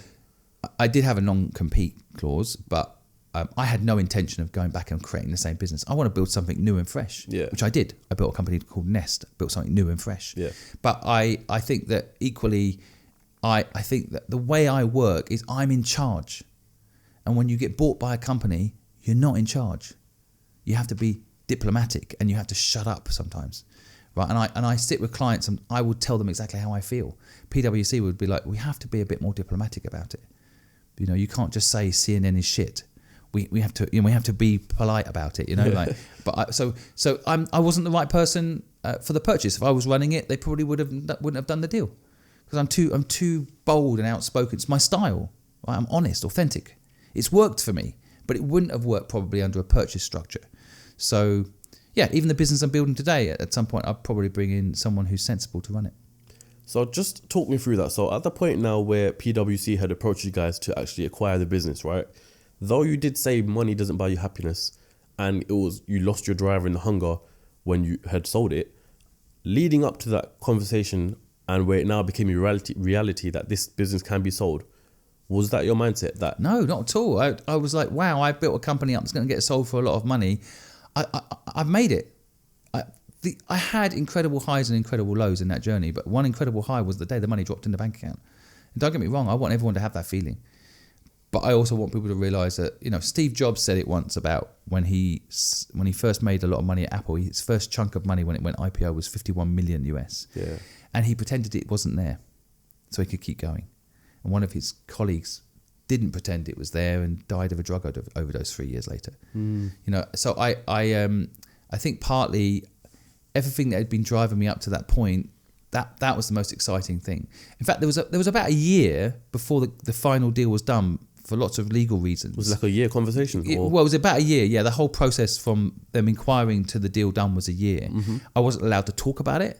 I didn't even count on it being actually happening because there was a couple of legal hurdles. Mm-hmm. And so I just didn't think it was going to happen. So, suppressing all that excitement for a year, when we went to the office and signed all the paper, I got, all that moment, that was so exciting. And then the money dropping in the bank account was, I want everyone to feel this. It is an incredible feeling.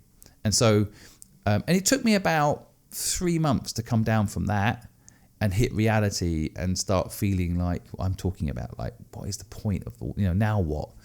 And even like, it might sound really silly, but, if I say to my, my partner, and I'm off to work, it's perfectly normal. Anyone today that says they're off to work, partner will be like, sure, see you later, we've got to pay the mortgage. Great. I just didn't have that excuse to go out as often. Like, I'm off out to have a coffee. And then my wife would be like, well, when are you back? Got to help with the baby or something. And be like, yeah, might be an hour. But I wanted to, you need time to do stuff. Yeah. I don't know. It's harder to kind of, I honestly think being a parent is harder than running a business. Because, you don't have any, I can go off and spend an hour in the coffee shop just reading the paper. If you work for someone else or yourself, you can do that. But when you have a baby, you can't. You can't do that, yeah. So I lost my excuses to go and do what I want to do. And it's like, yeah, I've got to go to work because I paid a mortgage. And I was like, well, we don't have a mortgage, so what are you talking about? Like, can you help me with the nappies? And I loved all that, by the way. I wouldn't take away. I love being a parent, and being an active parent when my son was born. I loved it, but I'm just saying, like, it was a very weird experience because it's like you don't use money as an excuse to do what you want anymore. Yeah. Money is not the excuse. I had to come up with new ways.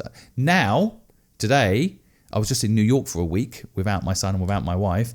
I'm going there to help people make a difference in this world, and she never questions it. But if I say I'm going to New York to make a load of money, she'll be like, well, you don't really need to make a load of money. So I have a new way of, I guess triggering myself into working hard, as well as a good excuse for my wife to let me go.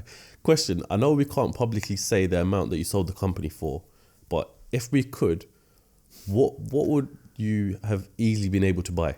It's like a Jedi mind trick, this is, to get me to spill the amount. There was nothing I probably couldn't buy, other than, of course, the most expensive houses on the planet. But I could pretty much buy anything I wanted to buy. To get anything you want, basically. Pretty much, yeah.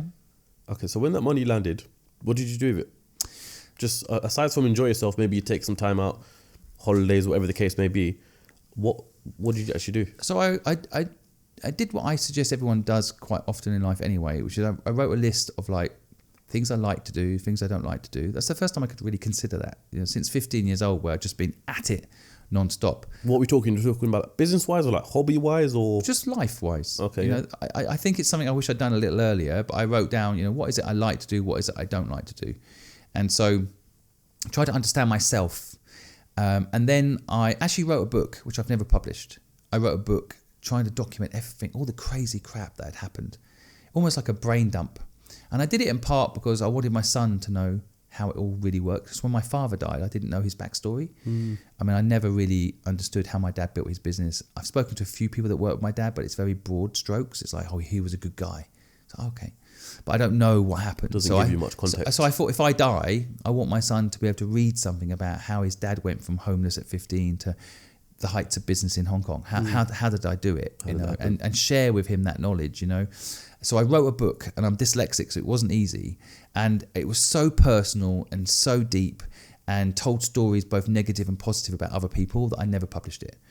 And so, so I wrote that as therapy, and then I went to therapy. So I worked on myself quite a lot at the beginning, and then I went a bit mad, I would say. I about 2 years into being retired was the limit for me. I basically started to just feel like, what's the point of life? I wasn't suicidal, that's going too far, but I was definitely like, this just something missing from my life. And I started to think it was my relationship, or, you know, there was something wrong with me. And it's just because I didn't have a purpose. You know, all my other friends are still working. Like, even playing golf was hard. I was on my own on the golf course, and, you know, driving around in a fancy Porsche on my own. I'm like, what is the point of all this?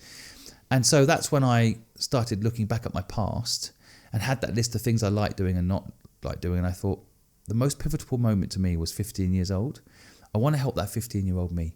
I want to help that person who doesn't have a purpose, who believes that getting a job doesn't feel right, and they're destined for more. I want to help that person do more. And so that's when I started the podcast. That was the initial thing. I bought some crappy microphone. Although I could have bought a studio, I just started small, like I'd always done. Keep it basic, learn the ropes. I bought a crappy microphone, I put it in front of me, and I asked my friend who was a successful entrepreneur to come and sit with me and tell me their story. And that's when I came up with the idea of like mentorship in a podcast. We would have been an amazing podcast, because you started a podcast to give that person advice, and I started a podcast to seek as much advice. Right, perfect. It was like, that's but you're doing both now, right? Yeah, you're seeking advice, fine. and because you're putting it out there, people are learning. Yeah. So I think that's how it started for me. I mean, I at that time I was financially free, right? So in my mind, I don't need to make money. I don't need to. I actually did learn a lot in the podcasts, and I love talking to people. But I thought I knew it all when I started that podcast. That's the bubble we live in when you're a successful entrepreneur. I thought I knew it all. I thought I know for a fact that having a co-founder is brilliant. If you're going to start a business, get a co-founder. And then I interviewed Nick Jenkins, the founder of Moonpig, who said exactly the opposite to that. And I like that. I like the fact you burst your bubble. You break down what you think you know, and then you get challenged. And me and Nick Jenkins kind of had an argument on the podcast, and I like it. I need to watch this. You know, and by the end of it, I'm like, I like the fact that you can have a completely different opinion and learn from both. So I hate the guru talking head stuff. You know, like, this is what you need to do. Well, you know, you have to have context of people's lives, and it's very easy for me to say as a white guy, this is how you do things, without understanding what it's like for someone else from a different cultural background, right? Maybe if someone else had knocked on that door at 15 years old, they wouldn't have got the work. Maybe I got it because I was white. You know, you have to have context, right? Before you give advice to people. Yeah, for and sure. so I really enjoyed the podcast. I wasn't expecting to learn so much from the 200 people I interviewed, but I did. My main purpose was not to make money or learn anything new, because I thought I knew it all, but to actually find out, you know, information that would be useful to people listening. And is that's where your current business, I suppose it's like business, but it's almost like a foundation sort of thing, if you will. Yeah, I was on a hunt for a way to help people. Yeah, so that's, I mean, Help Bank is now, you know, the latest part of the business build. Yeah. Okay, so this is before that. Yeah, this is 4 years ago I started this. Okay. You know, so maybe even longer now. I'm losing track of time. But you know, the podcast was just, frankly, it was me having a purpose.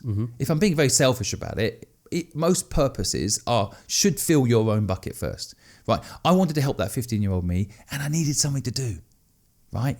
Because like lounging around all day, driving around in my Porsche, looking at stuff I could buy was not doing it for me, right? So I needed to help that 15-year-old me. That was what I realised this whole journey was about. When I look back at my journey, that whole going from nothing to something is what a lot of people can relate to, right? And I looked at a number, 2.3 million people in the UK on some sort of social benefit basically can't work. They're not allowed to work because of the social benefit system. I thought, I can service that community. I can help those people, because no one else wants to help those people because they've got no money. So most people want to sell a course or want to sell something. I thought, no one's helping those people because they've got no money. I'm going to help those people, because I could have been on social benefit. That could have been the trap that I fell into, right? And I know out of that 2.3 million people, there must be 1 million people that could start a business. Yeah. So originally, I was like, I'll help those 1 million people start a business. I'll record a podcast. I'll get it to those people. And that was the original premise. And it gave me purpose. It woke me up. And I literally overnight flipped from like somewhat lethargic, not sure what the purpose of life was, to like, I can create something that's going to help people. This is what I want to do. Yeah, but I think the most important thing to me was never have a big branded podcast. The most important thing to me was, what's the most effective way to get the knowledge to the people I care about? And it turns out that was TikTok 2 years later. Mm-hmm.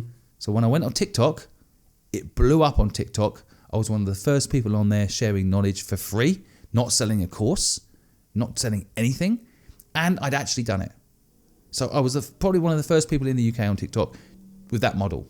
Yeah, I mean, I saw you early doors on TikTok or Instagram, one of them. But I remember looking at your first piece of content. I was like, this guy's amazing. This is wicked. The fact that you just go up to people and ask them what their dream is. And one video that really sticks out in my head is a video where you asked a guy what his dream was. He was jogging. And the fact that you were jogging alongside of him. Right.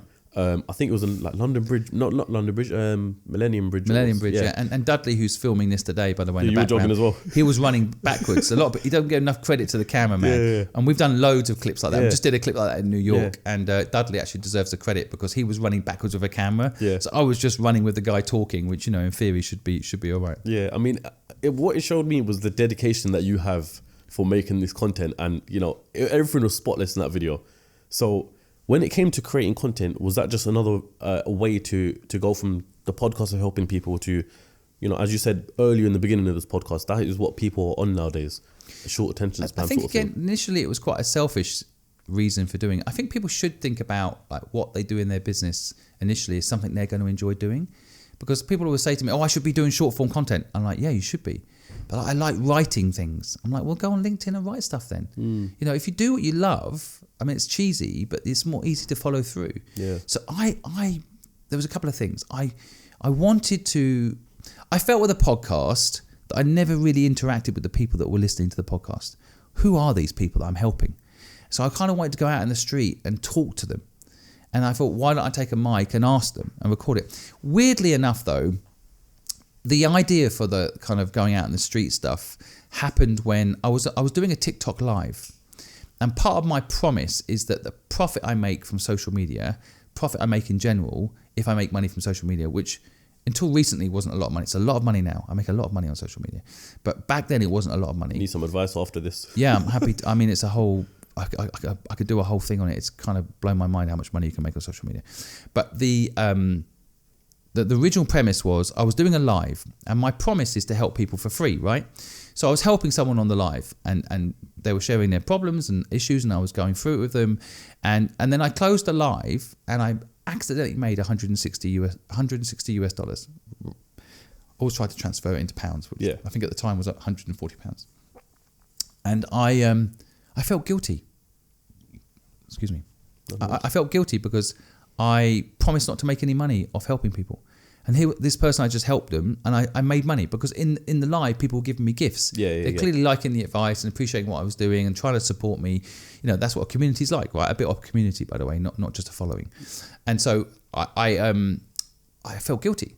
So I had actually that amount of money in my pocket. So I thought I'll just give it away to someone. So I went to Tesco's to buy some lunch, and there was someone stacking the shelves. And I just walked up to them and I said, you know, have you got a dream? What are you hoping to achieve in life? Because that person was my demographic. The person I was hoping was listening to the podcast, and I was hoping was getting help on TikTok, right? And they told me their story about the business that they'd like to start, and it kind of blew my mind. And then I said, I'll be your first customer, and gave them the £140. And of course, they were just like, they were looking around like, is this a joke? This is a joke, like, where's the prank? Where's the cameras? And I just remember the expression on their face. And then they basically threw their arms out and hugged me, right? And I left Tesco's. I forgot to get food. I left Tesco's just kind of like, wow, that was powerful. You know, like I felt something really, like I'd helped someone in that moment. And then I thought to myself, why the fuck didn't I film that? Now, I get a lot of shit for this point because a lot of people think I shouldn't film it. Acts of kindness shouldn't be filmed is the bullshit that I hear. And the reason I wish I'd filmed it is if I'd filmed it and put it up on my channel, I could have helped them get customers. I could have helped that idea become real more than just give them 140 quid. 140 quid's not enough. Yeah. Right? But if they get millions of followers or millions of views on their brand name or their dream, that's real. That's your business launched. So I literally that day went straight into Pizza Express because I didn't get any lunch from Tesco. So I'll go to Pizza Express and get some food. And I took my phone out. And as I walked into Pizza Express, this is the first ever video I did. The guy standing behind the counter at Pizza Express, I didn't ask, can I get a table? I said, what's your dream? And he said, well, my dream is to start my own business and this is it. I was like, well, that's amazing. And I gave him 100 quid and said, I'll be your first customer. And he went, oh my God. And that's the first video I actually ever put up. And from that moment, I talked to my team because I had a whole team helping me with the podcast and stuff. Yeah. So I said to Callum and Jack and the team, I'm like, I'm going to stop the podcast. We're going to focus on this because this is the best direct way to help people. Why? One, we can actually help someone in the real world in real time, change their life instantly. Yep. 2, we can put the video up to get them help in the real world from a community. 3, and this has been the mind-blowing thing, the community itself is inspired by the content and goes and does kind gestures. 100%. And goes and, being kind becomes cool. And other people have copied me and I don't mind giving out money to helping people, right? The whole concept, help each other, right? And people watch those videos and the most amount of people we help, like the last video I got 28 million views, right? The people that have watched that video have sent me DMs saying, you've inspired me to start my own business. You've inspired me to believe in myself. I saw myself in that person. And I know that I have that same imposter syndrome, for example, or I didn't know about crowdfunding, I might mention in the video, or I didn't know how to get an investor, you mentioned in the video. And now I've started my business. Thousands and thousands and thousands of messages. I've learned a lot as well from your videos. Thanks for saying that. But it's just that. So that is the most effective way. TikTok is the new school. And so the most effective way for me to do it, turns out for me, wasn't a podcast. It was doing it. It's hard work going into the street and doing that stuff, right? I have a team of 8 people. So it's not just me with a phone anymore. To do it properly, professionally, edit it properly, I have an incredible team and it's very expensive to do it properly. But it's the best pivot I've ever done in any business because I could talk to the customers I'm trying to serve, talk to the people direct, and then that community stuff is so powerful. What I want to know, and I think it's a great thing that you do, right? But what I want to know is with you giving money away and you clearly want to do this for a very long time, right? And you don't take a penny from anyone else. So you don't, take equity from them, from what I know. Yep. One can only have so much money. Do you know what I mean? So does it not ever worry you? I know that you sold your business and you probably have, loads of investments and all that sort of stuff, income coming in. But does it not ever scare you that money's just constantly going out the pocket? And where are we going with this?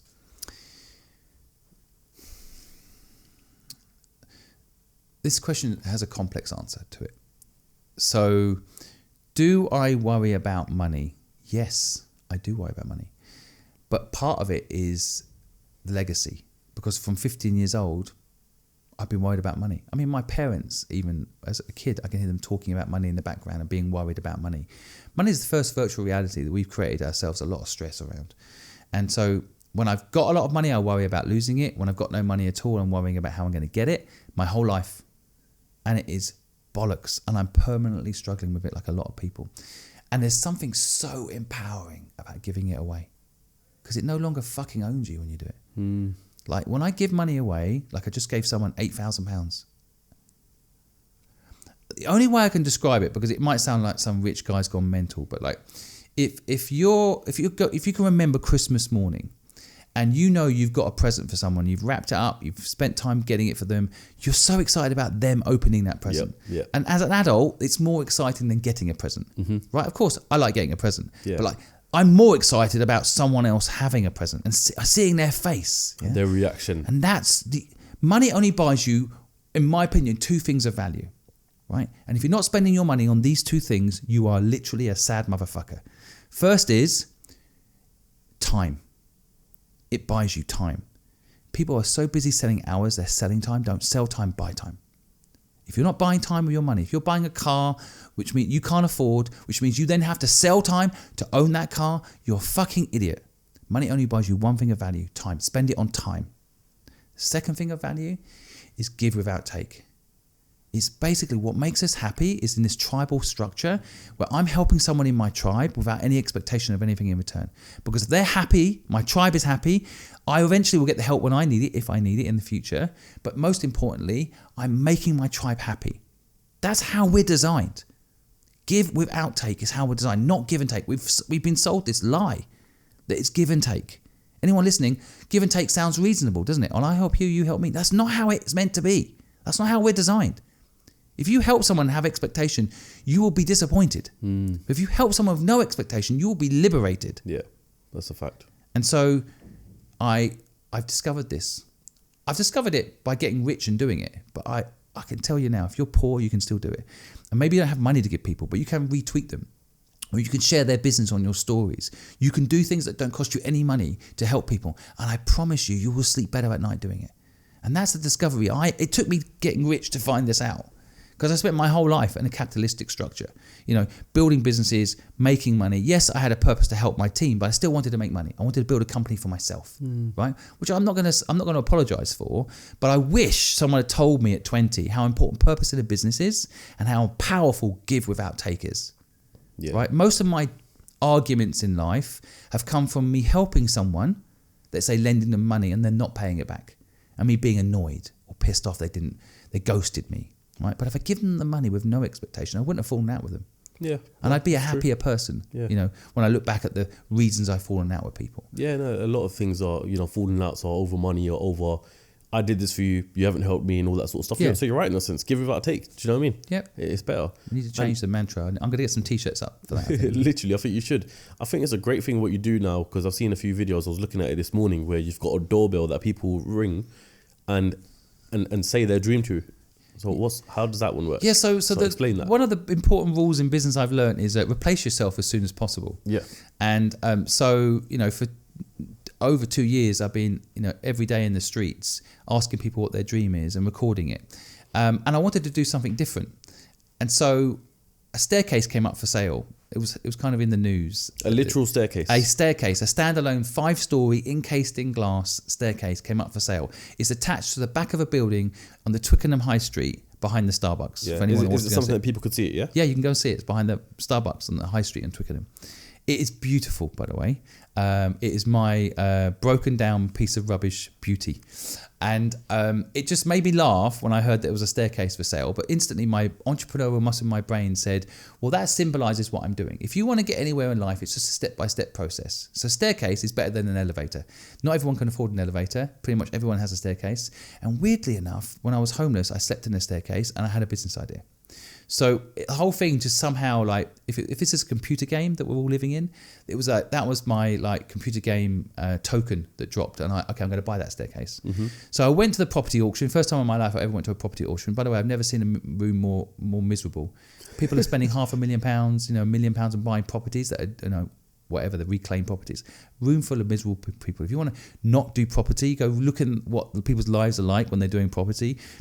You go to an auction and see it. There wasn't a single smiling face in the room, and they were buying £700,000 properties, not smiling about it. Yeah. Just realising they got to turn it around and the work ahead. Anyway, so we went there. We actually got into a bidding war for the staircase, and we won.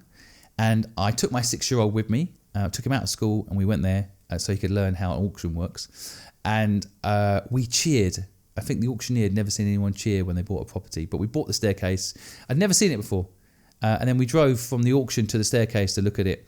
And the idea originally was, well, I'll buy it and it's a logo symbol of what we do. Step by step, you can get anywhere. That's the worst case scenario. And then I thought, okay, but what else can I do with it? And when we went there as a team, I originally had the idea, I'll cut a hole in the door and we'll tell people you can post your dreams here and we'll try and help make it happen. So I thought to myself, genius idea. And then Dudley in the team who's filming here today, he said, well, why don't we put a doorbell on there and then people can ring the doorbell and pitch their dream to it. And I'm like, absolutely brilliant. By the way, a month later, when asked who came up with the doorbell idea, I said I did to my team. I'm like, I came up with it. And Dudley had to go back to the messages and actually prove that he did. But we brainstormed it together is now how I put it. Yeah. And my idea of the post box was the muse for the doorbell idea. And it has blown my mind. Since that doorbell has gone up, we've had thousands of people going there and pitching. Why is it that a doorbell on a shitty staircase in Twickenham is so popular? You know why it is? Go on. Where else can people go for help that's free in this world right now? That's an interesting question. Nothing that I can think off the top of my head. There is nothing.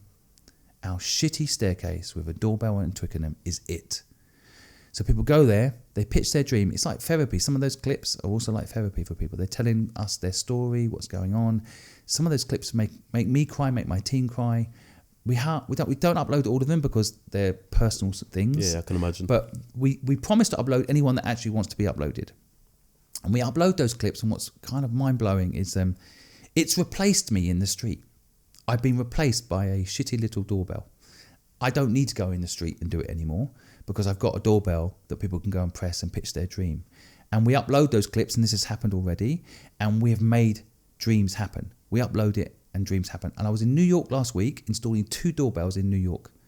That's how we're going to open up all our offices around the world. We're sticking doorbells on doors and allowing people to go pitch their dreams to it. I was literally going to say, this is such a brilliant idea. The fact that it means you don't have to, you can be, or the business, just however you want to put it, it can be in several different locations all over the world at any one time and hear everyone's dreams. It's genius, isn't it? I am a genius, and Dudley is just a cameraman. You know, like at the end of the day, it wasn't his idea; it was completely mine.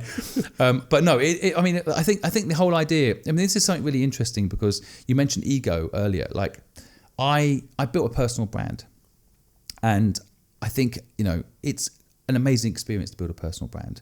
But people should be careful with fame. Like, some people get into fame, I guess, to make money. I didn't need to make money, so that's one less pro and con on a list of why. Sure, It's actually quite weird. I get stopped at least 10 times a day in the street now, and I'm not sure I want fame. It's not. Most people I know that are famous, like, for example, Gary Vee, for example, in the entrepreneur space, their life's a nightmare. You can't walk around the streets, and I'm starting to feel that. So there's something about, like, but equally, there's something really. You probably wouldn't invite me on your podcast if I wasn't famous on social media. Like, there's some real opportunities, and I saw it when I went to the US. Like, I got some massive deals done in the US, and I wouldn't have got those deals done if I wasn't big on social media. Yeah. So, but I have a mission. I'm willing to. This sound weird for your listeners. This might sound really weird, but I actually at one point just wanted to stop. When the doorbell went up, I was like, I don't want to be famous. The doorbell can replace me, and it can. But I'm not going to stop. And I'm not going to stop because I still think my personal brand can help inspire people and the network I built within the Simon Squibb ecosystem. Yeah. So I'm actually willing to become famous to help people, which might sound really weird for people, right? It makes sense, though. I'm giving up something. Being famous is actually, you gain some things and you lose some things. One of the most valuable things, one of the things I value the most is being able to walk around the streets and hang with my son at the park without being bothered, right? Just enjoying time with my son. I'm partly giving that up.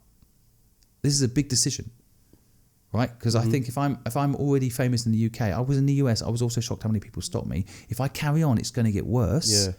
I could stop all my social media now, and maybe it'll be all right. Within a year, no one will know who I am. Yeah. And I could just run the doorbell. But I think I have less impact if I do that.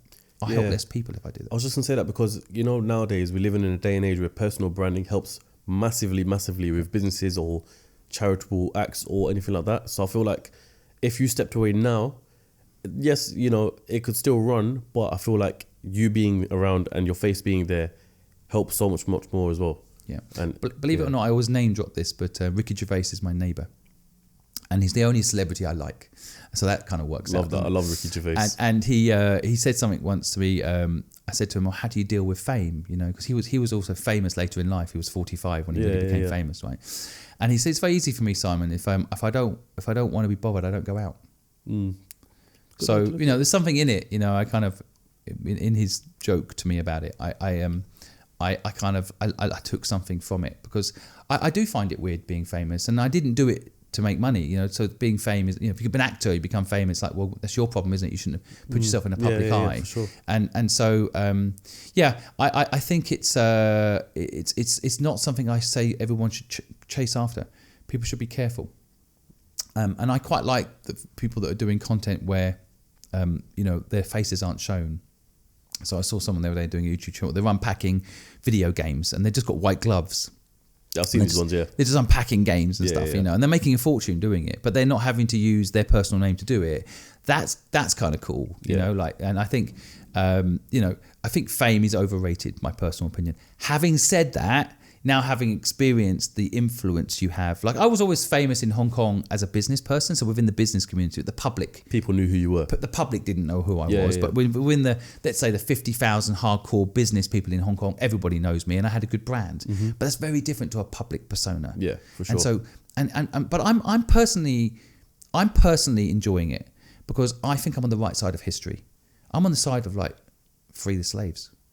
I'm on the side of like let's help people do what they want to do in life, and that's how I feel, because school almost trapped me and my life could have gone a very different way, and I see a lot of people that are trapped in jobs they hate, and I want to help people free from that. So I'm not Piers Morgan, you know, like I'm not some controversial figure that, you know, I can imagine his life must be quite hard because he's got very controversial opinions and he's causing conflict on purpose to get clicks. I'm not causing conflict to cause clicks. And so I feel like I'm on the right side of history, and most people that come up to me, super nice, super respectful, and like just saying either their dream, which I always love to hear because I love people and I love their dreams, or they're saying how much they appreciate what I'm trying to do, and that I like. And I just had to convince my wife that it's okay. I literally recently had a proper sit down with her and say, do you want me to stop? Because I have to consider it's affecting her life. And she hates the spotlight. So she's like, if you have to do it, Simon, I'll support you. By the way, that's why getting the right partner in life is so important. Yeah. She's like, she's going to sacrifice her life too for my mission. That's how amazing she is. Yeah, no, that's what everyone wants for in a wife or a partner. Just before we transition the topic into the last final topics, I just want to ask, with the doorbell, correct me if I'm wrong, but is there a partnership with Ring in that? Do you know the reason why I ask? I'm going to say this as well, because every single video I've seen with the doorbell involves the Ring chime. Yeah. And everyone knows that that's Ring. Yeah. So my first instinct is that's a brand deal. Yeah. So no brand deal in place. And it's a really interesting question because I've done a lot of brand deals in my whole career. I've done a lot of deals with brands in general.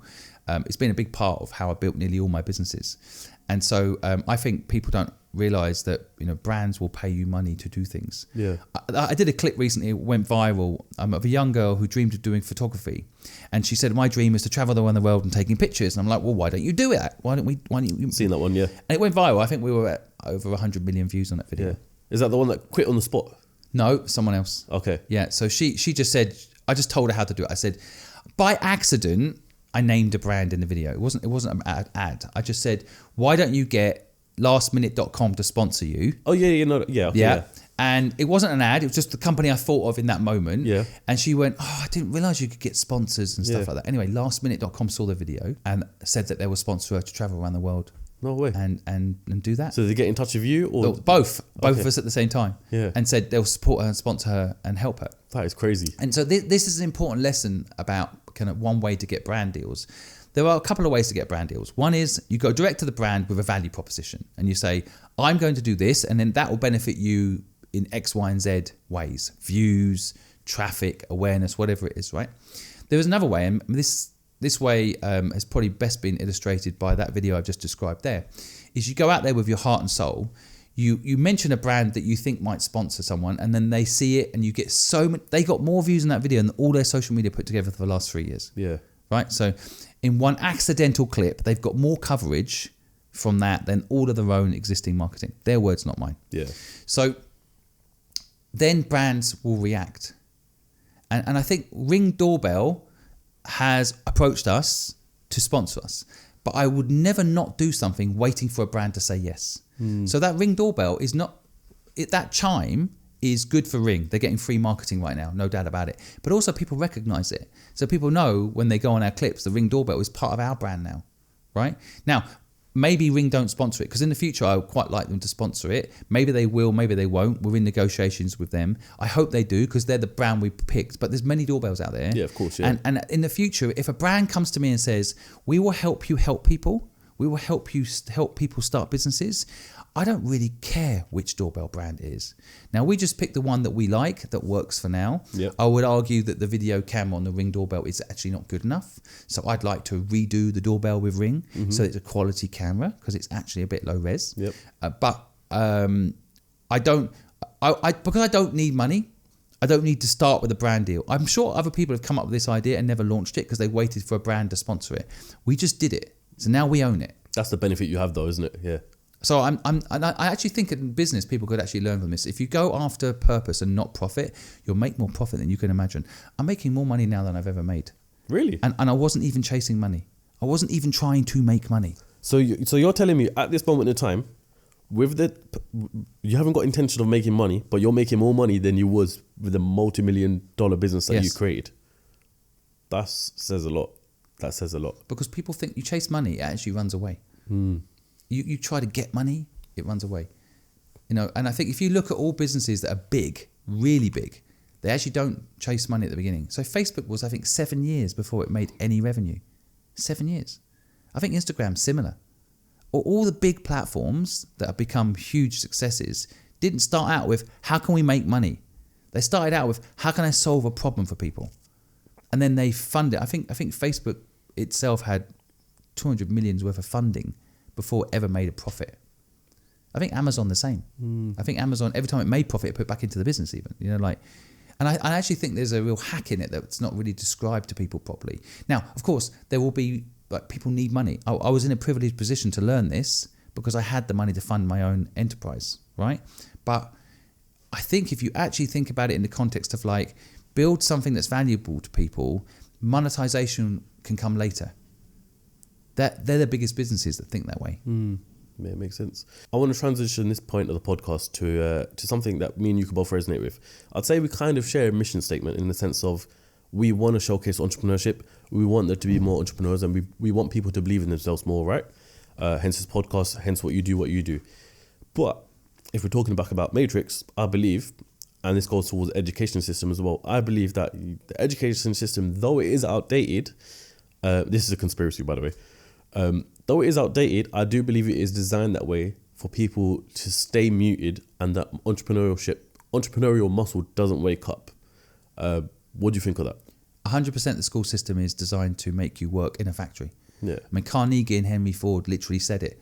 We want people to have enough education that they can buy a car and go on 2 holidays a year, but we don't want them to leave the factory. Yeah.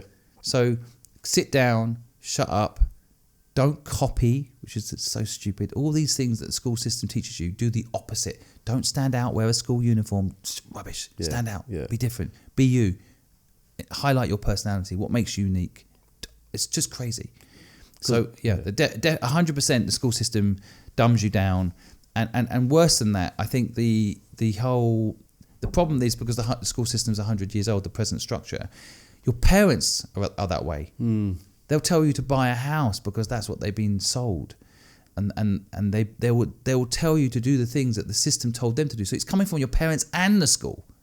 It's like a double whammy. Yeah. The ecosystem that's meant to give you hope and give you the chance to do anything is often the very system that's telling you to just get a job and be sensible and sit down and shut up. Don't stand out and don't listen to conspiracy theories because they're conspiracy theories. Yeah. Don't open your mind. Don't be critical thinking. Just do what you're told because, then you'll be able to pay the mortgage. Yeah, the way I see it is, if there are more entrepreneurs and an individual person has more money, that means that they are less controlled by the Matrix, which obviously the Matrix don't want in that sense. So that's the way I look at it. And I've seen it play out. I think everyone in the world should be rich, and people will hear that and go, "What? Everyone in the world will be rich? How does that work? Who's going to do the shit jobs?" Well, that was the argument for slavery, by the way. So let's just be careful with that argument. And also, robots, AI, we don't need humans to do these menial tasks. It's ridiculous, right? And I think the truth is, if we can make everybody rich, I saw this happen in China. I mean, when you say China, people go communist state or evil.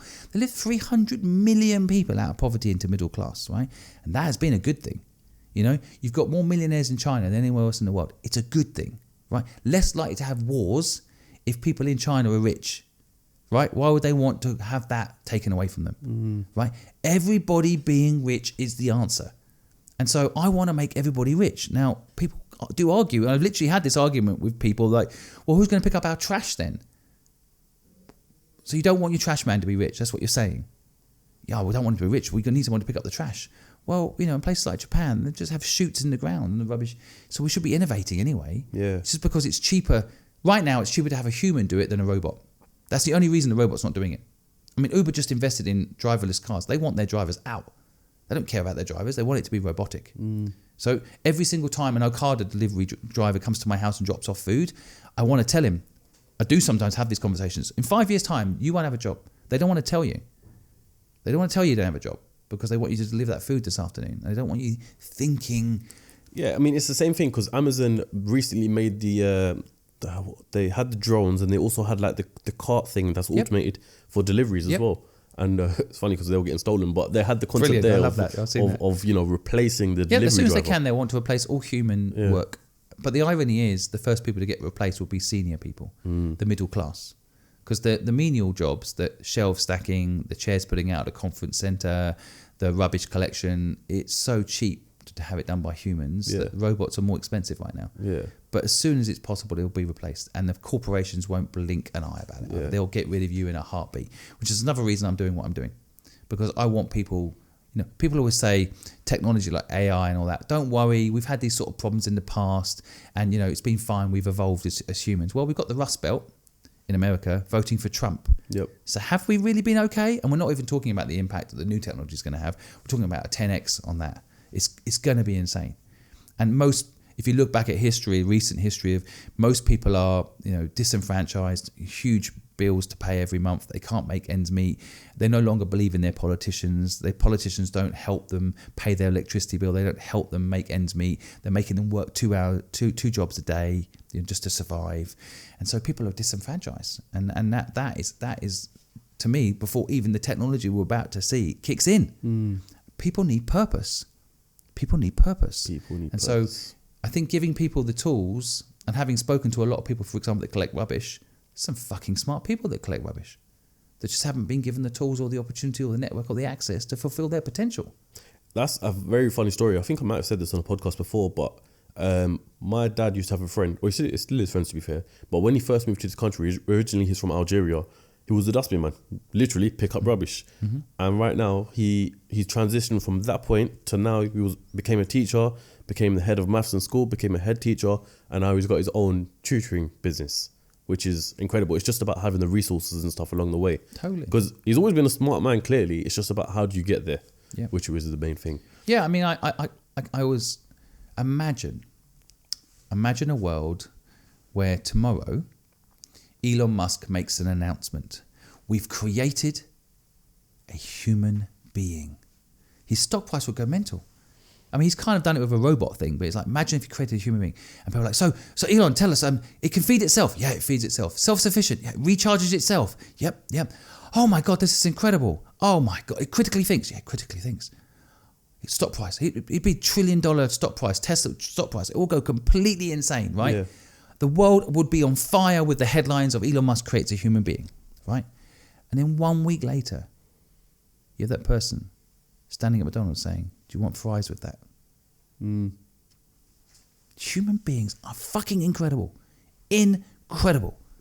And we've been dumbed down into doing menial tasks that stupid machines can do. Yeah. And we just haven't had to make these machines do it because humans have been dumbed down through the education system. Simon, I've left this question for the last one because I really want to get a perspective on it. Throughout your life, what's been the biggest lesson that you've had to learn?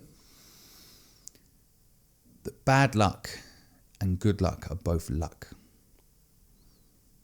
And that the bad things that happen to you over time can actually be the best things that happen to you. And the good things that happen to you sometimes over time can be the worst. Just remember, it's all a matter of perspective and put the right frame around whatever's happening to you. Yeah.